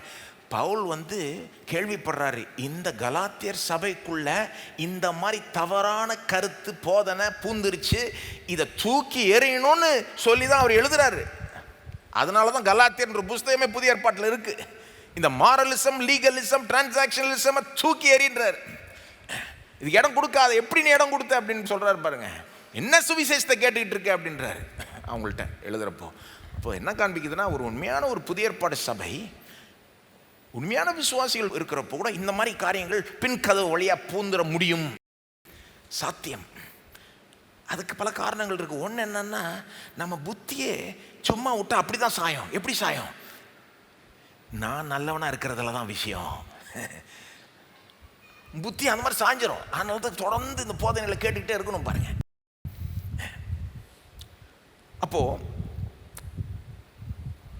இந்த எக்ஸ்ட்ரீமா இருக்கிறவங்க, நான் சொல்றேன்ல, இந்த இதுல எக்ஸ்ட்ரீமா இருக்கிறவங்க சில நேரம் அவங்க ரட்சிக்கப்பட கூட இல்லை. அவங்க மாதிரி ஆட்கள் எடுத்துக்கிட்டிங்கன்னா, அவங்க இந்த மாரல்ஸை டீச் பண்ணுறது இதிலெல்லாம் ரொம்ப மும்முரமாக இருப்பாங்க. அவங்களுடைய கோல் நல்லது தான் ஒரு விதத்தில். அவங்க எந்த கோலோட இதை செய்கிறாங்க, எப்பா நல்லவனாக இருக்கணும்ப்பா, நல்லது செய்யணும், அதுதானே முக்கியம், அதுதானே பிரதானம், கிறிஸ்தவனாக இருப்ப தான் அதுதான், அதை செய்ப்பா அப்படின்னு அவங்க சொல்கிறப்போ ஒரு நல்ல எண்ணத்தோட தான் சொல்கிறாங்க. எனக்கு அவங்க எண்ணம் புரிஞ்சுக்கிறது முடியுது. என்ன எண்ணம்ப்பா, நம்மளாம் நல்லவங்களாக இருக்கணும், நல்லவங்களாக மாறணும், நல்லதை செய்யணும், அப்போ நம்ம குடும்பங்கள் எவ்வளோ நல்லா இருக்கும், நம்ம சமுதாயம் எவ்வளோ நல்லா இருக்கும். சூப்பர் கருத்து, ரைட்.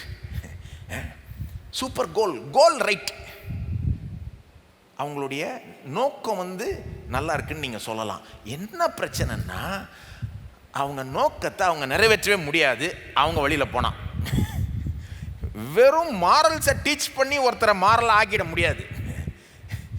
எப்பா நீ நல்லவனா இருன்னு சொல்லி, நல்லவனா இருக்கிறதுக்கு இதெல்லாம் செய்யின்னு சொல்லி, இந்த சட்டத்திட்டங்கள்லாம் ஃபாலோ பண்ணின்னு சொல்லி அந்த கோலை, அந்த லக்கை அடைய முடியாது. அவங்க அடைய விரும்புகிற அந்த லக்கு, அந்த நோக்கம், அவங்க வச்சிருக்கிற உள்நோக்கம் ஒரு விதத்தில் நல்லா இருக்கு. நம்ம எல்லாரும் இன்னும் கொஞ்சம் நல்லவங்களா ஆகணும், நல்லதை செய்யணும், சமுதாயம் நல்லா ஆகணும், சூப்பர். அவங்க வச்சிருக்கிற அந்த கோல் சூப்பர். ஆனால் இந்த வழியில் போனால் அது அடைய முடியாது. ஏன்னா கிறிஸ்தவன்னா இதுதான் அப்படின்னு நினைச்சா, இதுதான் பிரதானம்னு நினைச்சா, சரி நான் நல்லதை செய்ய போறேன் அப்படின்னு ஒரு தீர்மானம் எடுத்து பைபிளுக்கே போய் பைபிளில் இருக்கிற சட்டத்திட்டங்கள் எடுத்து, அல்லது புதிய ஏற்பாட்டுக்கு போயிட்டு இயேசுனுடைய போதனைகள் எடுத்து, மற்றவர்களெல்லாம் அன்போடு நடத்த போகிறேன், சத்துருக்களுக்காக ஜெபம் பண்ண போகிறேன் இப்படின்னு சில முடிவுகளை எடுத்தால் மட்டும் பத்தாது. நாம் மாற முடியாது. நம்ம அதை ஆக்சுவலாக அதை நம்மளை நல்லவனாக ஆக்க முடியாது.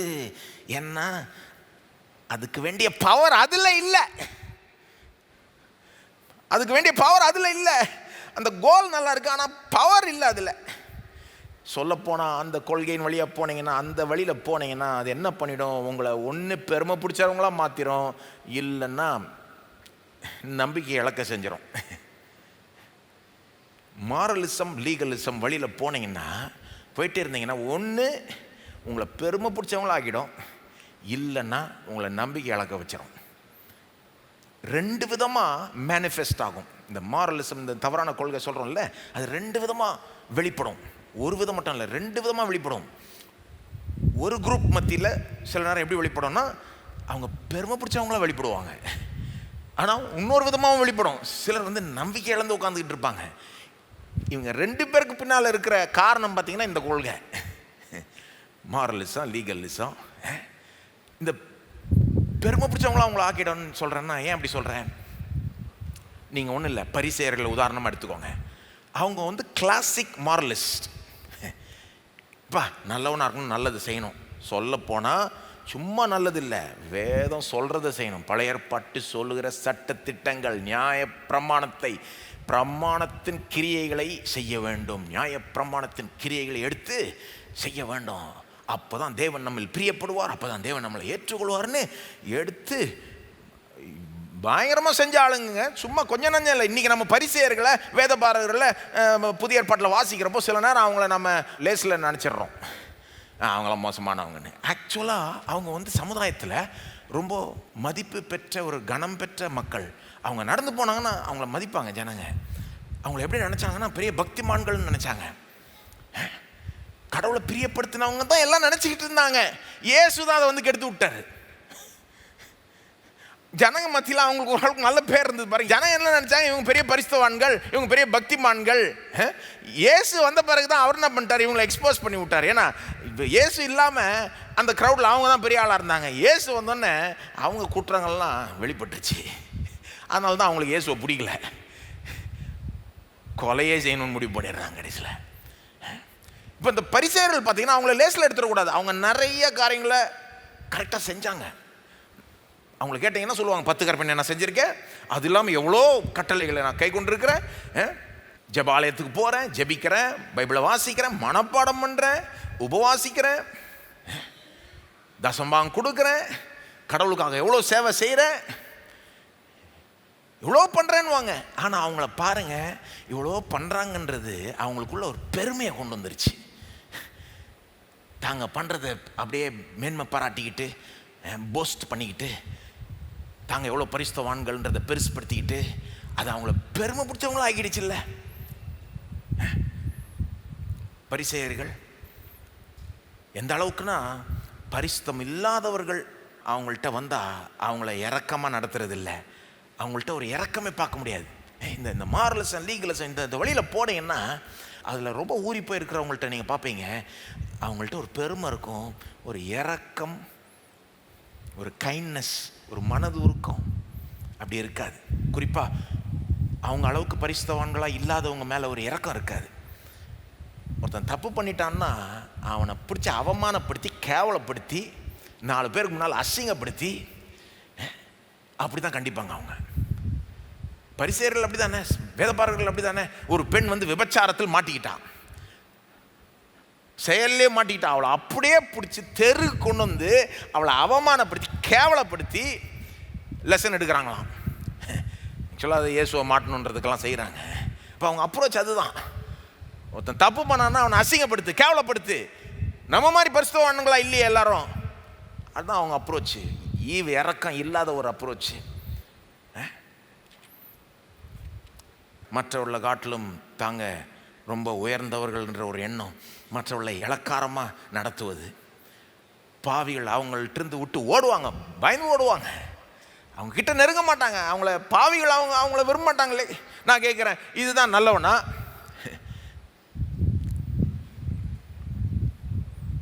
கிடையவே கிடையாதுங்க. நீங்கள் இயேசுவை பாருங்கள், ஒரு நல்லவர்னா இயேசு தான் அதுக்கு நமக்கு முன்மாதிரி. இயேசுவை பாருங்கள், அவங்கள விட உச்சகட்ட பரிசுத்தமானவர் அவர். அதான் சொன்னேன்ல, அவர் வர வரைக்கும் இவங்க பெரிய பரிசுத்தவான்கள் மாதிரி தங்களை காமிச்சிக்கிட்டாங்க. அவர் வந்து இவங்களை எக்ஸ்போஸ் பண்ணி விட்டார். அவர்கிட்ட எந்த குறையும் கண்டுபிடிக்க முடியல இவங்களால், அந்த அளவு உச்சகட்ட பரிசுத்தம். ஆனால் அவர்கிட்ட அந்த பெருமை இல்லை, அந்த ஒரு திமிரு இல்லை. அவர் வந்து பாவிகளை அன்பாக நடத்தினார், இரக்கத்தோடு ட்ரீட் பண்ணார். இந்த பாவிகள்லாம் அவர்கிட்ட நெருங்க விரும்பினாங்க, அவர்கிட்ட வர விரும்புகிறாங்க, அவரோட உட்காந்து சாப்பிட விரும்புகிறாங்க, நேரம் செலவழிக்க விரும்புகிறாங்க. அவரும் உட்காந்து சாப்பிட்றாரு, இவங்களாம் பேச பேச உட்காந்து சாப்பிட்றாரு. கடைசியில் பார்த்தீங்கன்னா ஏசு அவங்கள மாற்றிடுறாரு, அவங்க இயேசுவை மாற்றலை. மாற்ற அவன் இயேசுக்கிட்ட நெருங்க விரும்புகிறான். அதாங்க உண்மையான பரிசுத்தம், அதாங்க உண்மையிலேயே நல்லவங்களாக இருப்பதுன்னா அதுதான். இயேசு தான் முன்மாதிரி. அவர்கிட்ட இரக்கம், அன்பு காணப்படுது, பரிசுத்தமும் காணப்படுது, இரக்கம் அன்பும் காணப்படுது. பாவிகளை அட்ராக்ட் பண்ணுறாரு. அவரை நோக்கி வர்றாங்க, அவர்கிட்ட நெருங்க விரும்புகிறாங்க. அவர் எங்களை வந்து இளக்காரமாக பார்க்குறாருன்ற எண்ணம் அவங்களுக்கு கிடைக்கல. பரிசேயர்கள்ட்ட அந்த மாதிரி ஒரு ஃபீல் கிடைக்குது அவங்களுக்கு. ஆனால் இயேசுகிட்ட வர்றப்போ என்ன ஒரு இளக்காரமாக பார்க்குறாரு, என்ன ஒரு மட்டமாக பார்க்குறாரு, மட்டப்படுத்துறாருன்ற ஃபீல் கிடைக்கல. என்னை முக்கியப்படுத்துறாரு, எனக்கு அன்பு செலுத்துறாருன்ற ஃபீல் தான் கிடைக்குது. அதுதான் நாங்கள் உண்மையிலே நல்லவனங்கள் இருப்பது. அப்போ என்ன சொல்ல வர, இந்த மாரலிசம் லீகலிசம் வழியில் போனால் பரிசேயர்களை மாதிரி ஆயிடுவோம். அது வேண்டாம் நமக்கு. ஒன்று அந்த மாதிரி ஆகிடுவோம், இல்லைன்னா நம்பிக்கை இழந்துருவோம். நம்பிக்கை இழந்துருவோம்னா ஏன் அப்படி சொல்கிறேன்னா, என்ன பரிசேயனாக இருந்தாலும், என்ன பர்ஃபெக்டாக சட்டத்திட்டங்களை ஃபாலோ பண்ணாலும், என்ன கரெக்டாக டிசிப்ளின்டாக இருந்தாலும் என்னைக்காவது ஒரு நாள் தப்பு செய்வாங்க. செய்வாங்களா செய்ய மாட்டாங்களா? நிச்சயமாக செய்வாங்க. அவங்களே உணர்கிற அளவுக்கு செஞ்சுருவாங்க. யார்? இந்த தவறான கொள்கையில் போகிறவங்க. சில நேரம் சிலதெல்லாம் அவங்க பெருசாக எடுத்துக்கிறது இல்லை, தப்பெல்லாம் செஞ்சுட்டு இருப்பாங்க. ஆனால் தாங்க தான் ரைட்னு மாதிரி பேசின்னு இருப்பாங்க. அது ஒன்று. ஆனால் என்னைக்காவது ஒரு நாள் தாங்க உணர்கிற அளவுக்கு தப்பு செஞ்சுருவாங்க, கோட்டை விட்டுருவாங்க. ஏன்னா அப்படியே லைஃப் பூரா பர்ஃபெக்டாக வாழ்ந்துட முடியுமா? பைபிள் வாசிப்பாங்க, ஜெபம் பண்ணுவாங்க, உபாசம் பண்ணுவாங்க, எல்லாத்தையும் கரெக்டாக பண்ணிக்கிட்டே போவாங்க. ஆனால் என்னைக்கார ஒரு நாள் தப்பு நடக்கும், பெரிய தப்பு நடக்கும். தாங்களே உணர்ற அளவுக்கு நடக்கும்போது என்ன தெரியுமா ஆயிடும்? நம்பிக்கை விட்டு போயிடும். ஐயோ இப்படி செஞ்சிட்டேனே, என்ன சாபத்தை வாங்கி கட்டிக்கிட்டேனோ, கடவுள் என்ன எப்படி இதுக்காக தண்டிக்க போகிறாரோன்ற எண்ணம் வந்துடும். சிலர் அப்படி இருக்காங்க. சிலர் பரிசேயர்கள் மாதிரி பெருமை பிடிச்சவங்களா இருக்காங்க. சிலர் ஐயோ நான் செய்யலையே. நிறைய தடவை சாதாரண கிறிஸ்தவர்கள் அந்த ஒரு நிலையில் இருக்கிறாங்க. ஐயோ நான் செய்ய வேண்டியதை செய்யலையே, நான் கடவுளுக்கு விரோதமாக தப்பு செஞ்சிட்டேனே, இப்போ என்ன சாபம் வாங்கி கட்டிக்கிட்டனோ, என்ன நடக்க போதோ அப்படின்னு பயந்து பயந்து வாழ்வாங்க. எத்தனை கிறிஸ்தவர்கள் பயத்தோடு வாழ்கிறாங்க. தாங்க செஞ்ச பாவத்தின் நிமித்தம் ஒரு பயம், என்ன நடக்க போதோ, என்ன தப்பு நடக்க போதோ, ஏன்னா நான் தப்பு செஞ்சிட்டேன்ல, அப்போ என்ன அவர் தண்டிக்கணும்ல, என்ன சாபம் வரப்போதோன்னு காத்துட்டு இருக்காங்க. இதுதான் வாழ்க்கையா? இதுதான் கிறிஸ்தவ வாழ்க்கையாங்க? இப்படி தான் வாழணும்னு தேவன் விரும்புகிறாரா? கிடையாதுங்க. தப்பு நடக்குது. சில நேரம் நம்ம தவறுகள் செய்கிறோம், பாவம் செய்கிறோம். யாருமே பர்ஃபெக்ட் கிடையாது. ஆனால் நம்ம மனசுக்கு வர முதல் எண்ணம் ஐயோ செஞ்சிட்டேன், இப்போ கடவுள் என்ன அடிப்பார், உதைப்பார், என்ன சாபத்தை வாங்கி கட்டிக்கிட்டேனோ அப்படின்ற எண்ணம் அதில் என்னமோ குறை இருக்குன்னு அர்த்தம். நம்ம மனசுக்கு என்ன எண்ணம் முதல்ல வரணும்? என்னை இவ்வளவாய் அன்பு கூர்ந்த தேவனுக்கு விரோதமாக இதை செஞ்சிட்டேனே, என்னை மன்னி ஆண்டவரே, ஐயோ இப்போ உமக்கு விரோதம், நீர் இவ்வளோ அன்பு காட்டினீர், இவ்வளோ செஞ்சீர், உமக்கு விரோதமாக நான் செஞ்சிட்டேனேன்ற எண்ணம் வராது உங்களுக்கு. இதனால் என்ன சாபம் வரப்போதோ, என்ன விளைவு உண்டாக போதோ, என் வாழ்க்கைக்கு என்ன கேடு உண்டாக போதோ, அதுதான் பெருசாக இருக்கு ஒழிய என்னை இவ்வளோ அன்பு கூர்ந்து இவ்வளோ செய்த தேவனுக்கு விரோதமாக பாவம் செஞ்சிட்டேனேன்ற வருத்தம் வரல. வருத்தம் ரெண்டு பேருக்கும் வருதுங்க. யாருக்கு? இந்த கொள்கை பின்பற்றாதவர்களுக்கும் பாவம் செய்கிறப்போ வருத்தம் வருது, இந்த கொள்கை பின்பற்றுறவர்களுக்கும் பாவம் செய்கிறப்போ வருத்தம் வருது. வேற விதமான வருத்தம். ஒரு வருத்தம் என்ன சொல்லுது? ஐயோ இதனால் எனக்கு என்ன கேடு உண்டாகுமோ. இன்னொரு வருத்தம் என்ன சொல்லுது? ஐயோ எனக்கு இவ்வளோ செய்த கடவுளுக்கு விரோதமாக செஞ்சிட்டேனே, எப்படி நான் செய்யலாம்? வேறங்க, எல்லாம் ஒன்றும் கிடையாதுங்க. ஏன் சொல்கிறேன்னா, நம்மையே டெஸ்ட் பண்ணிக்கணும். என்ன மாதிரி கொள்கையை நம்ம பின்பற்றுகிறோம்? அஸ்திபாரம் போல ஆழமாக நம்ம வாழ்க்கைக்குள்ளே என்ன போயிருக்கு? ஒருவேளை பின்பக்கமாக ஏதாவது நுழைஞ்சிருச்சோ என்பதை நாம் சோதித்து பார்க்க வேண்டும். பாருங்கள், உண்மையான இல்லை, இந்த போதனை அறிந்து இந்த மாதிரி காரியங்களை, இந்த மாதிரி சத்தியங்களை முக்கியப்படுத்துகிறவர்கள், கிறிஸ்துவுக்குள் நான் இருக்கிறேன், கிறிஸ்து எனக்குள் இருக்கிறாரு, என்னோட ஒன்றாயிட்டாரு, எனக்கு எவ்வளோ செஞ்சுருக்காரு, எவ்வளோ ஆசீர்வாதங்கள் ஆயத்தப்படுத்தி வச்சுருக்காரு, இப்படிலாம் நினைக்கிறவங்க பாவம் செய்கிறப்போ எப்படி நினைப்பாங்க? ஐயோ இவருக்கு விரோதமாக அவர் செஞ்சுட்டேனே, நான் எவ்வளோ நல்லவர், இவர் எவ்வளோ எனக்கு செஞ்சுருக்காரு, நான் எப்படி இதை செய்யலாம்?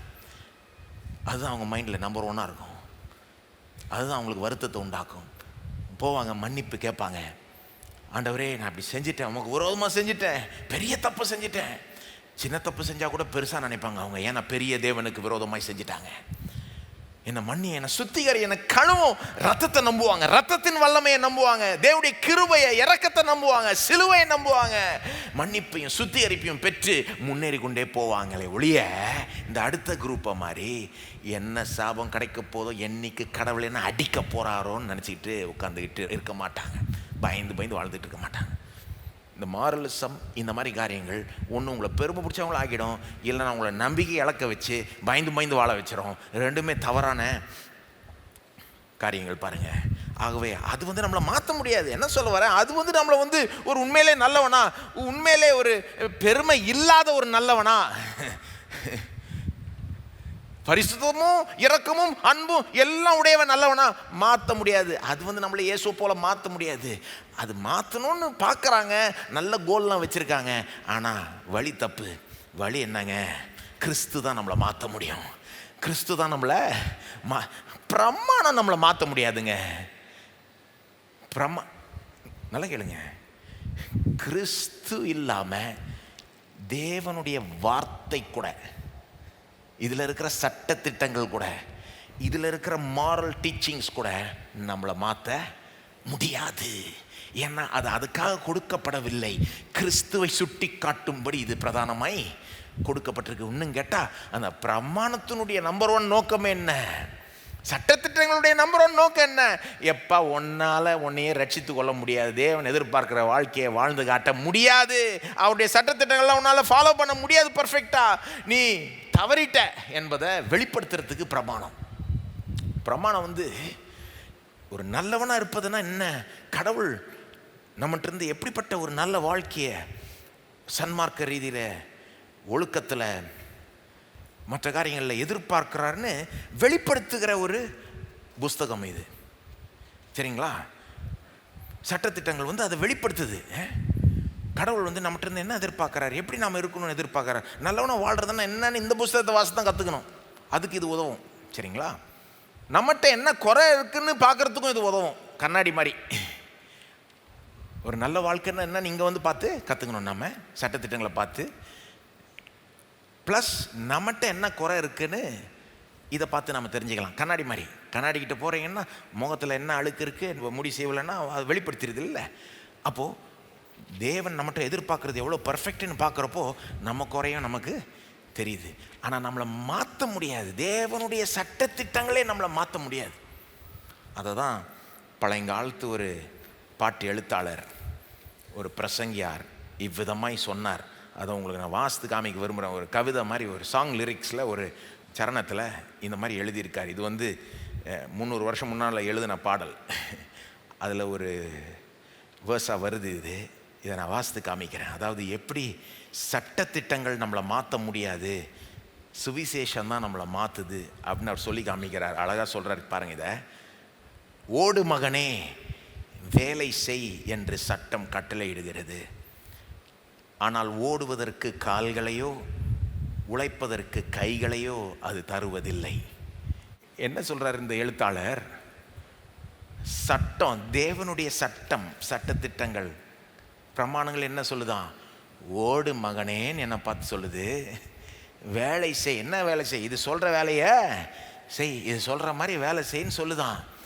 சட்டம் எனக்கு கட்டளையிடுது, ஆனால் ஓடுவதற்கு கால்களையோ உழைப்பதற்கு கைகளையோ அது தருவது இல்லை. ஓடுன்னு சொல்லுது, காலை கொடுக்கல. ஆனால் வேலை செய்யன்னு சொல்லுது, கையை கொடுக்கல. எதை சொல்கிறாருங்க? தேவனுடைய சட்டத்திட்டத்தை சொல்கிறாரு, 10 கற்பனையை சொல்கிறாரு. என்னை இப்படி வாழுன்னு சொல்லுது, போ செய்யணுது, ஆனால் செய்யறதுக்கு காலம் இல்லை, கையும் இல்லை, எப்படி செய்யறது?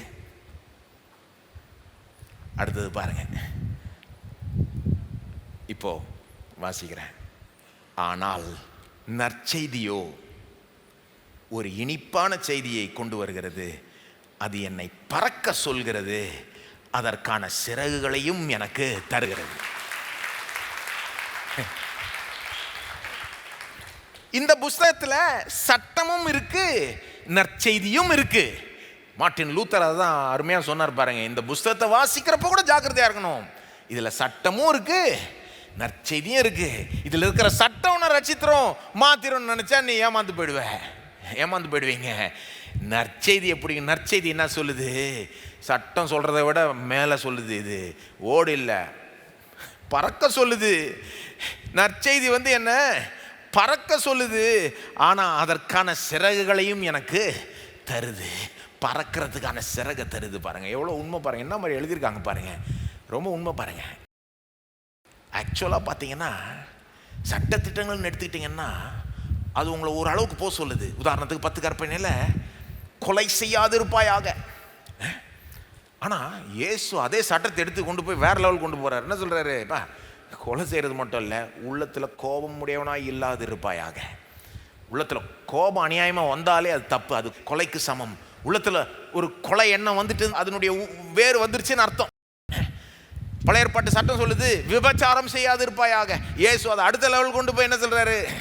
ஒரு பெண்ணை, ஒரு ஸ்திரியை இச்சையோட பார்க்கறது கூட தப்பு, அது உள்ளத்தில் விபச்சாரம் செய்கிற மாதிரி. அது அவ பாருங்க, இயேசு ஆக்சுவலாக எதிர்பார்க்கிற வாழ்க்கை வந்து பிரமாணத்தை விட அப்படியே இன்னும் அதை இன்னொரு லெவல் கொண்டு போகிறாரு. இது ஓடுனா பறந்து போன்றாரு. ஆனால் வித்தியாசம் என்ன? பிரமாணம் எனக்கு செய்யறதுக்கான பலனை கொடுக்கல, இயேசு ரக்கையே கொடுத்து பறந்து போன்றாரு. ரக்கை எப்படி கொடுக்கிறாரு? அவரே எனக்குள்ள வந்துடுறாரு, அவரே எனக்குள்ளாக இருந்து ஜீவிக்கிறாரு. அவருடைய பலன் என்னுடைய பலன் ஆகி விடுகிறது.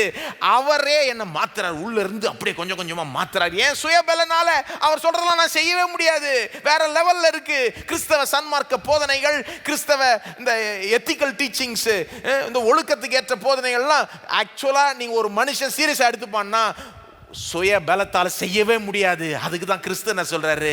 நீ என்ன நம்புன்ட்டு என்னோட கை கோத்து என் உள்ளாகவே வந்து என்னை பலப்படுத்தி என்னை அந்த லெவலுக்கு அப்படியே உயர்த்துறாரு. இது ஏன் பலன் கிடையாது, கிறிஸ்து எனக்குள்ளாக ஜீவிக்கிறார். கலாத்தியர் 2:20 பாருங்க. கலாத்தியர் 2:20, கிறிஸ்துவுடனே கூட சிலுவையிலே அறையப்பட்டேன். நம்ம கிறிஸ்துவோட இணைக்கப்பட்டிருக்கிறோன்றது எப்படி சொல்றாரு பாருங்க. இங்க கிறிஸ்து வந்து மரிச்சார், ஓகே ரைட்டு, சிலுவையில் அறையப்பட்டார். இவர் என்ன சொல்றார்? கிறிஸ்துவுடனே கூட நாமும் சிலுவையில் அறையப்பட்டோமா. கிறிஸ்துவுடனே கூட சிலுவையில் அறையப்பட்டேன். இந்த கிறிஸ்துவோட நான் இணைஞ்சிட்டேன்ற சத்தியம் பவுலுக்குள்ள எந்த அளவுக்கு ஊடுருவிடுச்சுன்னா, ஆழமா போயிடுச்சுன்னா, கிறிஸ்துவோடவே நான் இருக்கிறேன்னு நினைக்கிறார் அவர். கிறிஸ்துவுடனே கூட சிலுவையில் அறையப்பட்டேன், ஆயினும் பிழைத்திருக்கிறேன். இனி நான் அல்ல, கிறிஸ்துவே எனக்குள் பிழைத்திருக்கிறார். நான் இப்பொழுது மாம்சத்தில் பிழைத்திருக்கிறதோ, இனி நான் அல்ல, கிறிஸ்துவே எனக்குள், எல்லாம் சொல்லுங்க, இனி நான் அல்ல, கிறிஸ்துவே எனக்குள் பிழைத்திருக்கிறார். அப்புறம் சொல்றார், நான் இப்பொழுது மாம்சத்தில் பிழைத்திருக்கிறதோ, என்னில் அன்பு கூர்ந்து எனக்காக தம்மைத்தாமே ஒப்பு கொடுத்த தேவனுடைய குமாரனை பற்றும் விசுவாசத்தினாலே பிழைத்திருக்கிறேன். எப்படி பிழைச்சிருக்கிறேன்னா, மாம்சத்தில் பிழைச்சிருக்கேன், இந்த சரீரத்தில் இப்போ வாழ்கிறேன், தொடர்ந்து வாழ்கிறேன். கிறிஸ்தவன் ஆயிட்ட பிறகு கூட இந்த பூமியில் தான் இந்த சரீரத்தில் வாழ்கிறேன். எப்படி வாழ்கிறேன்? எப்படி பிழைத்திருக்கிறேன்? என்னில் அன்பு கூர்ந்து எனக்காக தம்மை தாமே ஒப்பு கொடுத்த தேவனுடைய குமாரனை பற்றும் விசுவாசத்தினாலே பிழைத்து. அவரை விசுவாசித்து பிழைக்கிறான்ப்பா. என்னை நம்பி நான் பிழைக்கிறது இல்லை. நான் நல்லவனா கெட்டவனா, இன்னைக்கு நல்லது செஞ்சேனா, எவ்வளோ நல்லது செஞ்சேன், அவருக்கு எவ்வளோ செஞ்சேன், அவர் எனக்குள்ளே வந்துட்டாரு, நான் அவருக்குள்ளே இருக்கிறேன், அவரை சார்ந்து நான் பிழைக்கிறேன். முழுக்க முழுக்க அவர் எனக்குள்ளாக இருந்து ஜீவிக்கிறார். லைஃப் அப்ரோச்சே இப்படிதான். கிறிஸ்தவ வாழ்க்கையை நான் இப்படி அப்ரோச் பண்றேன்.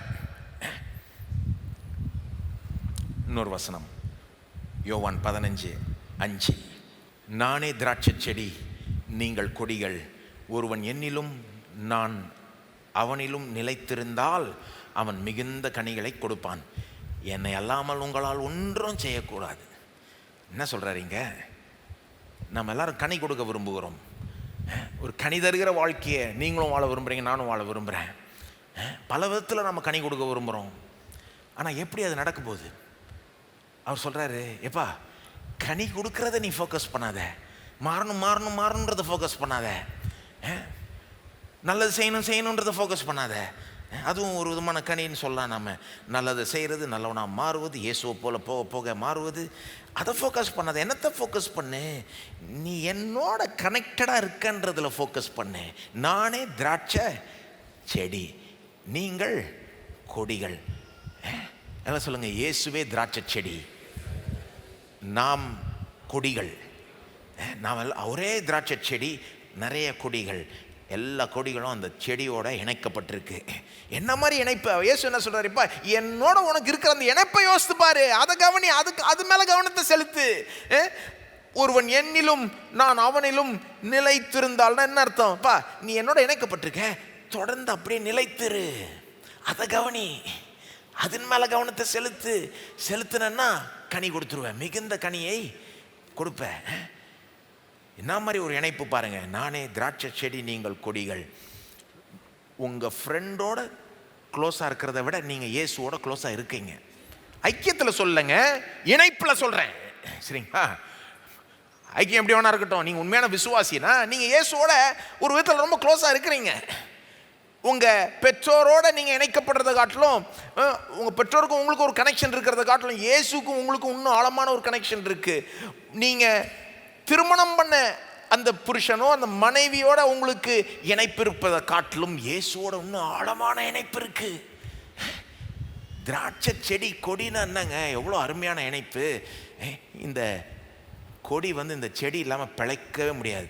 இதுலேருந்து வெட்டிட்டீங்கன்னா இது தனியாக இருந்தால் அடிச்சு போட்டாலும் கனி கொடுக்கவே முடியாது. இந்த மாரலிசம், லீகலிசம், இந்த இசம், இந்த தவறான கொள்கையெல்லாம் என்ன பிரச்சனைனா, இந்த இணைப்பு இல்லாமல் கனி கொடுக்க பார்க்குறாங்க, இந்த இணைப்பு இல்லாமல் மாற பார்க்குறாங்க. சான்ஸே கிடையாது. நீ என்னோட இணைஞ்சிட்டியா? இயேசு சொல்கிறாரு, அதுதான் முக்கியம். நம்பர் 1, என்னோட இணைஞ்சிட்டியா? என்ன விசுவாசிக்கிறியா? ரட்சிக்கப்பட்டிருக்கிறியா? என்னோட இணைக்கப்பட்டாயா? அப்போ இணைக்கப்பட்டாய் என்றால் அதை கவனி, அதன் மேலே கவனத்தை செலுத்து. நானே திராட்சை செடி, நீங்கள் கொடிகள். தொடர்ந்து என்னிலும் நான் உன்னிலும் நிலைத்திருந்தால், இந்த இணைப்பை கவனிச்சுக்கிட்டே இருந்தாலே நீ மிகுந்த கனிகளை கொடுத்துருவ. உன் வாழ்க்கை மாறிடும், முன்னேறிடும். நீ எதிர்பார்க்கறதுக்கும் மேலாக நீ அனுபவிப்பாய். இதை கவனி, இந்த சத்தியத்தை தியானித்துக்கொள். அப்போ ஏன் நம்ம இந்த கொள்கையை நிராகரிக்கணும்? ஏன் கிறிஸ்துவோட நம்ம இணைக்கப்பட்டிருக்கிறோம் என்பதை நம்முடைய கிறிஸ்தவ அடையாளத்தின் மையமாய் அணைச்சிக்கணும், எம்ப்ரேஸ் பண்ணிக்கணும். அதை this is my primary identity. நான் யார்? ஒரு கிறிஸ்தவனா நான் யார்?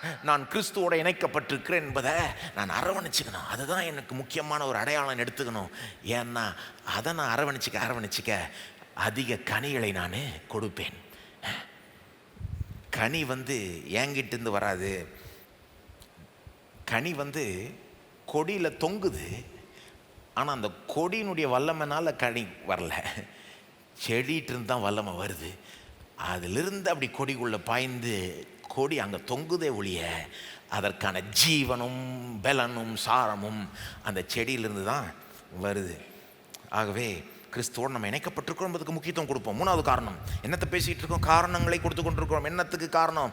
நீங்கள் நல்லவனாக இருப்பது, நல்லது செய்வது என்பதை உங்கள் மெயின் அடையாளமாக எடுத்துக்கிறத விட கிறிஸ்துவோடு நீங்கள் இணைக்கப்பட்டிருக்கிறீங்க என்பதை நீங்கள் முக்கியப்படுத்தினீங்கன்னா, பிரதானமாக எடுத்துக்கொண்டீங்கன்னா, அதை அகற்றி இதை கரெக்டாக உட்கார வச்சிங்கன்னா உங்கள் வாழ்க்கையில் இதுக்கு முக்கியத்துவம் கொடுத்தீங்கன்னா பெரிய பலன்கள் உண்டு அப்படின்னு சொல்லிட்டு வரோம். ஏன் இதை நீங்கள் செய்யணும், ஏன் அதை அகற்றி இதை கொண்டு வரணும் என்பதற்கு காரணம் கொடுத்துட்ருக்கோம். 3வது காரணம், ஏன்னா இந்த தவறான கொள்கையின் வழியில் போனீங்கன்னா கிறிஸ்தவ வாழ்க்கையே ஒரு சின்ன ஒரு விஷயமா சுருக்கப்படுது. இந்த தவறான கொள்கையை பின்பற்றுகிறவர்கள் அப்படி செஞ்சிடறாங்க. இந்த மாரலிசம், லீகலிசம் எக்ஸ்ட்ரீமாக கொண்டு போகிறவங்க என்ன பண்ணிடுறாங்க, ஒரு கிறிஸ்தவன்னா நீ நல்லது செய்வது, நீ நல்லவனாக இருப்பது, இவ்வளோதான், இதுதான் மெயின், இதுதான் முக்கியம், இதுதான் நம்பர் 1 அப்படின்னு சொல்கிறவங்க என்ன பண்ணிடுறாங்க, கிறிஸ்தவ வாழ்க்கையே அப்படியே ஒன்றும் இல்லாததாக குறைச்சிட்றாங்க, சுருக்கிடுறாங்க. இது எப்படி சொல்லணும்னா, சிம்பிளாக சொல்லணும்னா இப்படி சொல்லலாம். நீங்கள் ஒரு பீட்சா ஆர்டர் பண்ணுறீங்க, நிறைய பேர் இப்போ பீட்சாலாம் சாப்பிட்றாங்க. பீட்சா ஆர்டர் பண்ணுறீங்கன்னு வைங்க, அந்த பீட்சா வருது உங்களுக்கு வீட்டுக்கு, ஸ்விக்கியில் டெலிவரி ஆகுது. நீங்கள் அந்த பாக்ஸை திறக்கிறீங்க, நீங்கள் என்ன எதிர்பார்க்குறீங்க, ஒரு நல்ல ஒரு பீட்சாவை பார்க்கணும் அப்படின்னு எதிர்பார்க்குறீங்க. பாக்ஸை திறக்கிறீங்க, ஒரே ஒரு துண்டு தான் இருக்குது. என்ன சொல்லுவீங்க, என்னையா இது பீட்சாவா, இது ஒரு துண்டு மட்டும் கொடுக்குற, மீதி துண்டு எங்கே அப்படின்னு வைங்க.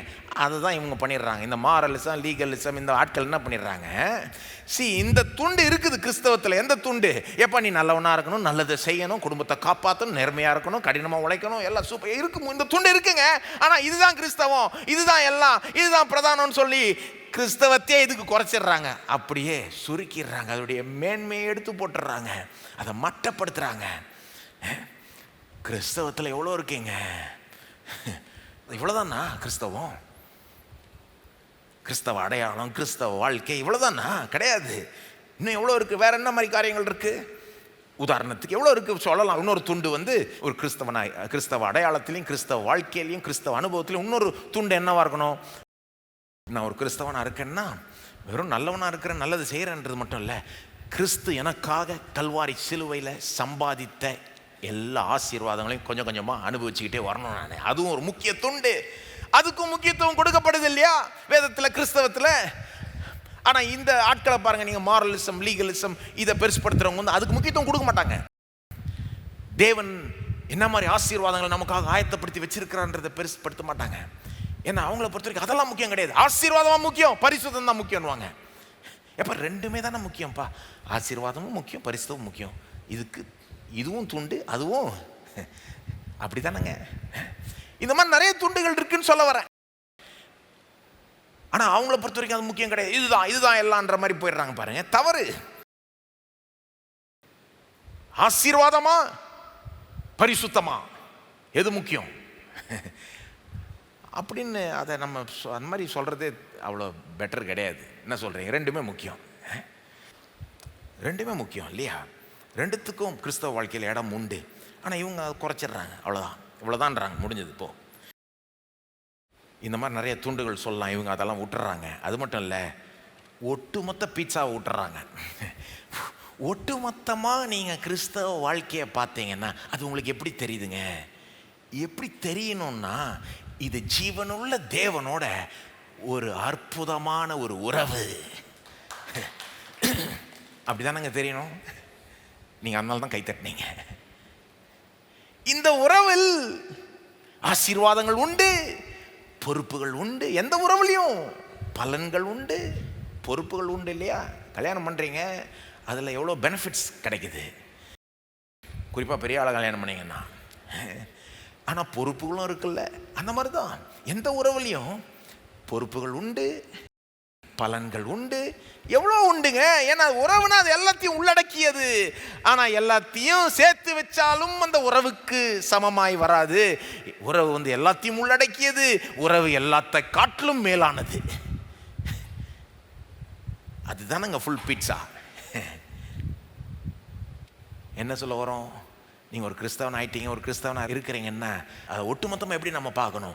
கடவுளோட, ஜீவனுள்ள தேவனோட ஒரு உறவில் இருக்கிறோம். நெருக்கமான உண்மையான ஒரு உறவில் இருக்கிறோம். அவர் குடும்பத்தில் நாம் சேர்ந்துட்டோம். கிறிஸ்து நமக்கு ஒரு புருஷனை போல் ஆயிட்டார். தேவன் வந்து நமக்கு தகப்பன் ஆயிட்டார். இது ஒரு குடும்ப உறவு, ஒரு இந்த தெய்வீக குடும்பத்துக்குள்ளே நாம் போய் சேர்ந்துட்டோம். இது தேவனே இதை செஞ்சிருக்கிறார். இந்த மாதிரி எண்ணங்கள் தான் நமக்கு வரணும் கிறிஸ்தவத்தை பற்றி.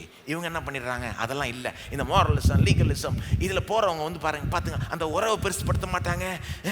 ஜீவன் உள்ள தேவனுடைய குடும்பத்தில் நம்ம சேர்ந்துட்டோம், கிறிஸ்து நமக்கு புருஷனா மாதிரி இருக்கிறான்னு நினைக்க மாட்டாங்க. வெறும் எப்படி நினைப்பாங்க? கிறிஸ்து வந்து நமக்கு வந்து எஜமானா இருக்கிறார், செஞ்சியா அப்படின்னு இருக்கிறார், அவ்வளோதான். அவங்க கிறிஸ்துவ அப்படி தான் பார்க்குறாங்க. ஒரு அன்பு காட்டுகிற ஒரு புருஷன் போல் அவங்க கிறிஸ்துவை பார்க்கறது கிடையாது. தேவனை எப்படி பார்க்குறாங்க? ஒரு பிதாவாக பார்க்குறாங்களா? பரலோக தகப்பனா பார்க்குறாங்களா? இந்த மாரலிசம், லீகலிசம், இந்த தவறான கொள்கையில் போகிறவர்கள் அப்படி பார்க்கறது கிடையாது. கடவுளை எப்படி தெரியுமா பார்க்குறாங்க? கிறிஸ்தவர்களே சொல்லுறாங்க. கடவுளை எப்படி பார்க்குறாங்கன்னா வெறும் ஒரு பாஸ் மாதிரி பார்க்குறாங்க. வேலை இல்லை, எனக்கு ஒரு பாஸ் இருக்கிறாங்க, நீங்கள் உங்களுக்கு பாஸ் இருப்பாங்க, நீங்கள் வேலை செய்கிறீங்க. அந்த ஒரு உறவு ஒரு விதமாக இருக்கும். குடும்ப உறவு மாதிரி கிடையாது. அது கொஞ்சம் வேறு விதமான உறவு இல்லையா?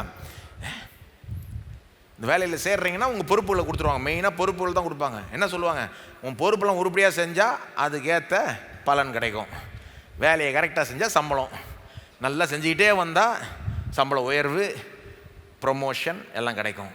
எல்லாம் நீ செய்கிறத வச்சு. அது ஒரு விதமான ஒரு இது. நிறைய பேர் கிறிஸ்தவ வாழ்க்கை அப்படி தானே பார்க்குறாங்க. கடவுளை அப்படி தானே பார்க்குறாங்க. ஒரு பாச மாதிரி பார்க்குறாங்க. எனக்கு செய்ய வேண்டியதெல்லாம் செஞ்சால் அவர் என்னை ஆசீர்வதிப்பார், எனக்கு செய்வார், என்னை உயர்த்துவார். இந்த ஆட்கள் இந்த மாதிரி இதை தங்கள் வாழ்க்கையில் அனுமதிச்சவங்க அப்படி சிந்திக்கிறாங்க. அந்த ப்ராடிகல் சன் என்ற ஒரு கதை இருக்குல்ல பைபிளில். இயேசு சொல்கிறார் ஒரு கதை, ஒரு உவமையை சொல்கிறாரு. ஒரு தகப்பன் இருந்தான், அவனுக்கு 2 மகன்கள் இருந்தாங்க. இந்த இளைய மகன் வந்து என் சொத்து வேணும்ன்ட்டு வாங்கிட்டு போயிடுறான். வாங்கிட்டு போய் அதை ஊதாரித்தனமாக செலவழித்து காலி பண்ணி கடைசியில் மனம் திரும்ப வரான். வந்து மன்னிப்பு கேட்டு, ஐயோ நான் ஒரு வேலைக்காரனாக இருந்துக்கிறேன், இங்கே இருந்துக்க விடும், எனக்கு சாப்பாடு கிடைச்சா போதும்னு வரான். இந்த தகப்பன் என்ன பண்ணுறாரு? நீனாவது வேலைக்காரனாவது, நீ என் மகன் திரும்பி வந்துட்ட, வா, நீ திரும்ப வந்ததை நம்ம கொண்டாட போகிறோன்னு ஒரு பார்ட்டியை வச்சு பெரிய கொண்டாட்டம் நடக்குது. நடக்கிறப்போ மூத்த மகன் இவரை விட்டு வெளியே போகவே இல்லை, இவரோட தான் இருக்கிறான். ஆனால் அவனுக்கு பிடிக்கல. ஏன் பிடிக்கல? சொத்தெல்லாம் காலி பண்ணிட்டு வந்த இந்த இளைய மகனை போய் கண்டிக்காமல் இவர் என்ன பண்ணிட்டாரு? அன்பாக சேர்த்துட்டு வா பார்ட்டி பண்ணலாம், உனக்கு பெரிய ஒரு கொண்டாட்டம் வைக்கலான்னு வச்சுட்டாரு. அவனுக்கு பிடிக்கல அது. அவன் உள்ள பார்ட்டிக்குள்ளே வராமல் வெளியே நின்றுக்கிட்டு கசப்போட இருக்கிறப்போ தகப்பன் வெளியே போய் அவன்கிட்ட பேசுகிறார். அதை வாசித்து பாருங்கள். லூக்கா 15ஆம் அதிகாரத்தில் இருக்குது கதை. One of the greatest stories ever told. தகப்பன் வந்து வெளியே போய் அந்த மூத்த மான்கிட்ட பேசுகிறாரு, எப்பா உன்னுடைய தம்பி வந்திருக்கான்ப்பா, எவ்வளோ காலத்து கழிச்சு வந்திருக்கான், அவன் செத்து போயிட்டான்னு நினச்சான், அவன் வந்துட்டான், உயிரோடு இருக்கான், அவன் வந்து அதை கொண்டாடுறான், நீ உள்ளே வரலையே, நீ தான் மூத்த மகன், நீ அங்கே இருந்து எல்லாரையும் வரவேற்க வேண்டாம், வா உள்ளே வாப்பா அப்படின்றப்போ அவன் என்ன சொல்கிறான், இவ்வளோ காலமாக உங்களோட இருந்தேன் நான், எனக்கு இந்த மாதிரி ஒரு பார்ட்டி வச்சிங்களா, இவ்வளோ காலமாக உங்களுக்கு நான் வேலை செஞ்சேனே, எனக்கு இந்த மாதிரி செஞ்சீங்களா. புத்தி பாருங்க எப்படி ஆயிடுச்சு. அவனுக்கும் தகப்பனை பார்த்து பேசுகிறான். என்னமோ தகப்பன் வந்து அவனுடைய பாஸ் மாதிரியும், அவன் வந்து அவர் கம்பெனியில் வேலை செய்கிறவன் மாதிரி புத்தி அப்படி ஆயிடுச்சு பாருங்க. தகப்பன்றதே மனசை விட்டு போய், உமக்கு இவ்வளோ வேலை செஞ்சேனே, எனக்கு உரியதை கொடுத்தீங்களா, இவனுக்கு போய் செஞ்சீங்களே அப்படின்றான். நிறைய கிறிஸ்தவங்க அந்த மாதிரி ஒரு நிலையில் இருக்கிறாங்க. கடவுளை தகப்பனா பார்க்காம பாஸா பார்க்குறாங்க. நல்லா போகிறப்போ என்ன நினைக்கிறாங்க, நான் செஞ்சதுக்கு ஏற்ற மாதிரி அவர் செய்கிறார். நல்லா போகாதப்போ என்ன நினைக்கிறாங்க, நான் இவ்வளோ செஞ்சேனே அவர் ஏன் செய்யலை. தகப்பன்ற ஒரு எண்ணம் பெருசாக அவங்களுக்கு இல்லை. அந்த உறவே தப்பாக புரிஞ்சு தப்பாக அணுகிறாங்க. தகப்பன் மேலே பெரிய ஒரு அன்பு இல்லை, ஏதோ ஒரு கடமை உணர்ச்சியோட சில காரியங்களை செய்கிறாங்க. சபைக்கு போகிறாங்க, அவர் சொல்கிறத சிலதெல்லாம் செய்கிறாங்க. ஆனால் கடவுளை ஒரு தகப்பன் மாதிரி பார்த்து அவர் மேலே ஒரு அன்பு வச்சு அவரில் மகிழ்வது, இந்த மாதிரிலாம் இல்லையே. இந்த மாரலிசம், லீகலிசம், அந்த மூத்த மகன் பார்த்தீங்கன்னா கிளாசிக் மாரலிஸ்ட், லீகலிஸ்ட். அந்த மாதிரி இருந்தால் அங்கே அந்த மாதிரி தான் கொண்டு போய் விட்டுறோம். ஆனால் நீங்கள் வந்து கிறிஸ்துவோட இணைக்கப்பட்டிருக்கிறீங்க என்ற சத்தியத்தை அரவணைச்சிக்கிட்டீங்கன்னா, ஓ நான் கிறிஸ்துவோட இணைக்கப்பட்டிருக்கிறேன், கிறிஸ்து எனக்குள்ள இருக்கிறார், நான் கிறிஸ்துவுக்குள்ள இருக்கிறேன், இதுதான் என்னை குறித்த முக்கிய பிரதான அடையாளம், நான் கிறிஸ்துவுக்குள் இருக்கிறேன். சொல்லுங்க, நான் கிறிஸ்துவுக்குள் இருக்கிறேன். அதன் மூலமா தெய்வீக குடும்பத்திலே சேர்ந்துட்டேன் நான். சபை வந்து கிறிஸ்துவனுடைய மணவாட்டி, தேவனுக்கு மருமகள் மாதிரி, கிறிஸ்துவுக்கு மனைவியை போல தெய்வீக குடும்பத்திலே சேர்ந்துட்டோம், அற்புதமான ஒரு உறவில் இருக்கிறோம் அப்படின்னு நீங்கள் நினச்சி கடவுளை அணுகுவீர்களானால், பைபிளை வாசிப்பீர்களானால், ஜெபிப்பீர்களானால், காரியங்களை தேவனிடத்தில் கேட்பீர்களானால், இது வேற மாதிரி போகுங்க. உறவே வேற மாதிரி இருக்குங்க. கிறிஸ்தவ வாழ்க்கையே வேற மாதிரி இருக்குங்க. அவரிடத்திலிருந்து ஆசீர்வாதத்தை ஈஸியாக பெற்றுக்கொள்ளலாம். அவர்கிட்ட ஆசீர்வாதம் பெறது கஷ்டம் கிடையாதுங்க. நம்ம கஷ்டப்படுத்தி வச்சிருக்கோம் அதை. இதை செஞ்சாதான் ஆசீர்வாதம், இப்படி இந்த லெவலுக்கு வந்தாதான். சில நேரம் வந்து ஒன்றும் இல்லைங்க, ஓ இவர் எவ்வளோ பெரிய தேவன், எவ்வளோ அன்பான தகப்பன், எனக்காக சொந்த குமாரனையே கொடுத்தார், சொந்த குமாரன் எனக்காக உயிரையே கொடுத்துட்டார், இன்றைக்கு உயிரோடு இருக்கிறார், சகலத்தையும் ஆளுகிறார், இவர் எனக்கு செய்ய மாட்டாரா, வேலையை தர மாட்டாரா, ப்ரொமோஷன் வரும்படி செய்ய மாட்டாரா, காலேஜ் அட்மிஷன் கிடைக்காதா, எனக்கு வழி உண்டாகாதா, நிச்சயமாக உண்டாகும், விசுவாசம் என்ன நடந்துடும், அவ்வளோதான்.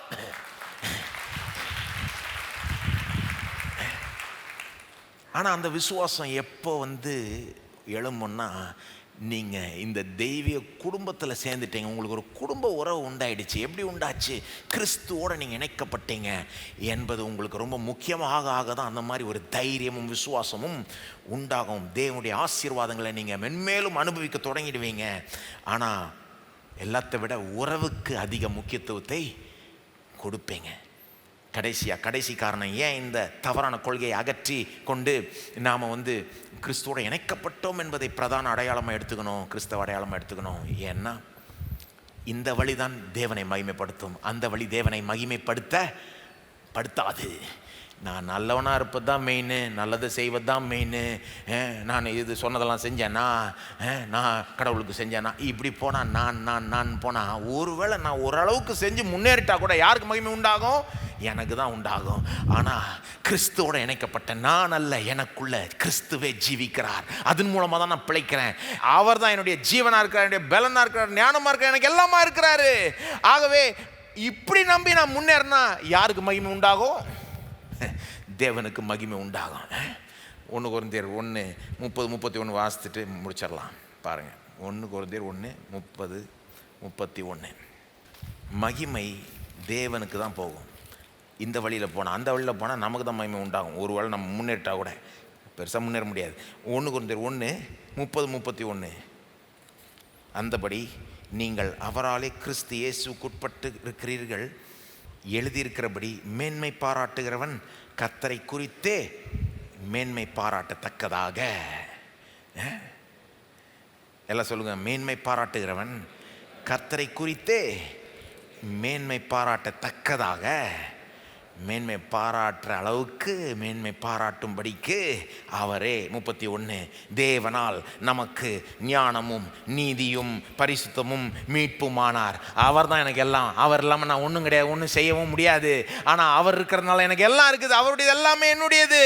அவர் என்னை பலப்படுத்துறதுனால எனக்கு எல்லாத்தையும் செய்ய பலன் உண்டு அப்படின்னு நான் எந்திரிச்சு போய் செய்கிறப்போ, சாதிக்கிறப்போ அவரில் மட்டும்தான் என்னால் மேன்மை பாராட்ட முடியும். அவருக்கு மட்டும்தான் மகிமை உண்டாகும். நாம் எல்லோரும் எழுதி நிற்போம்.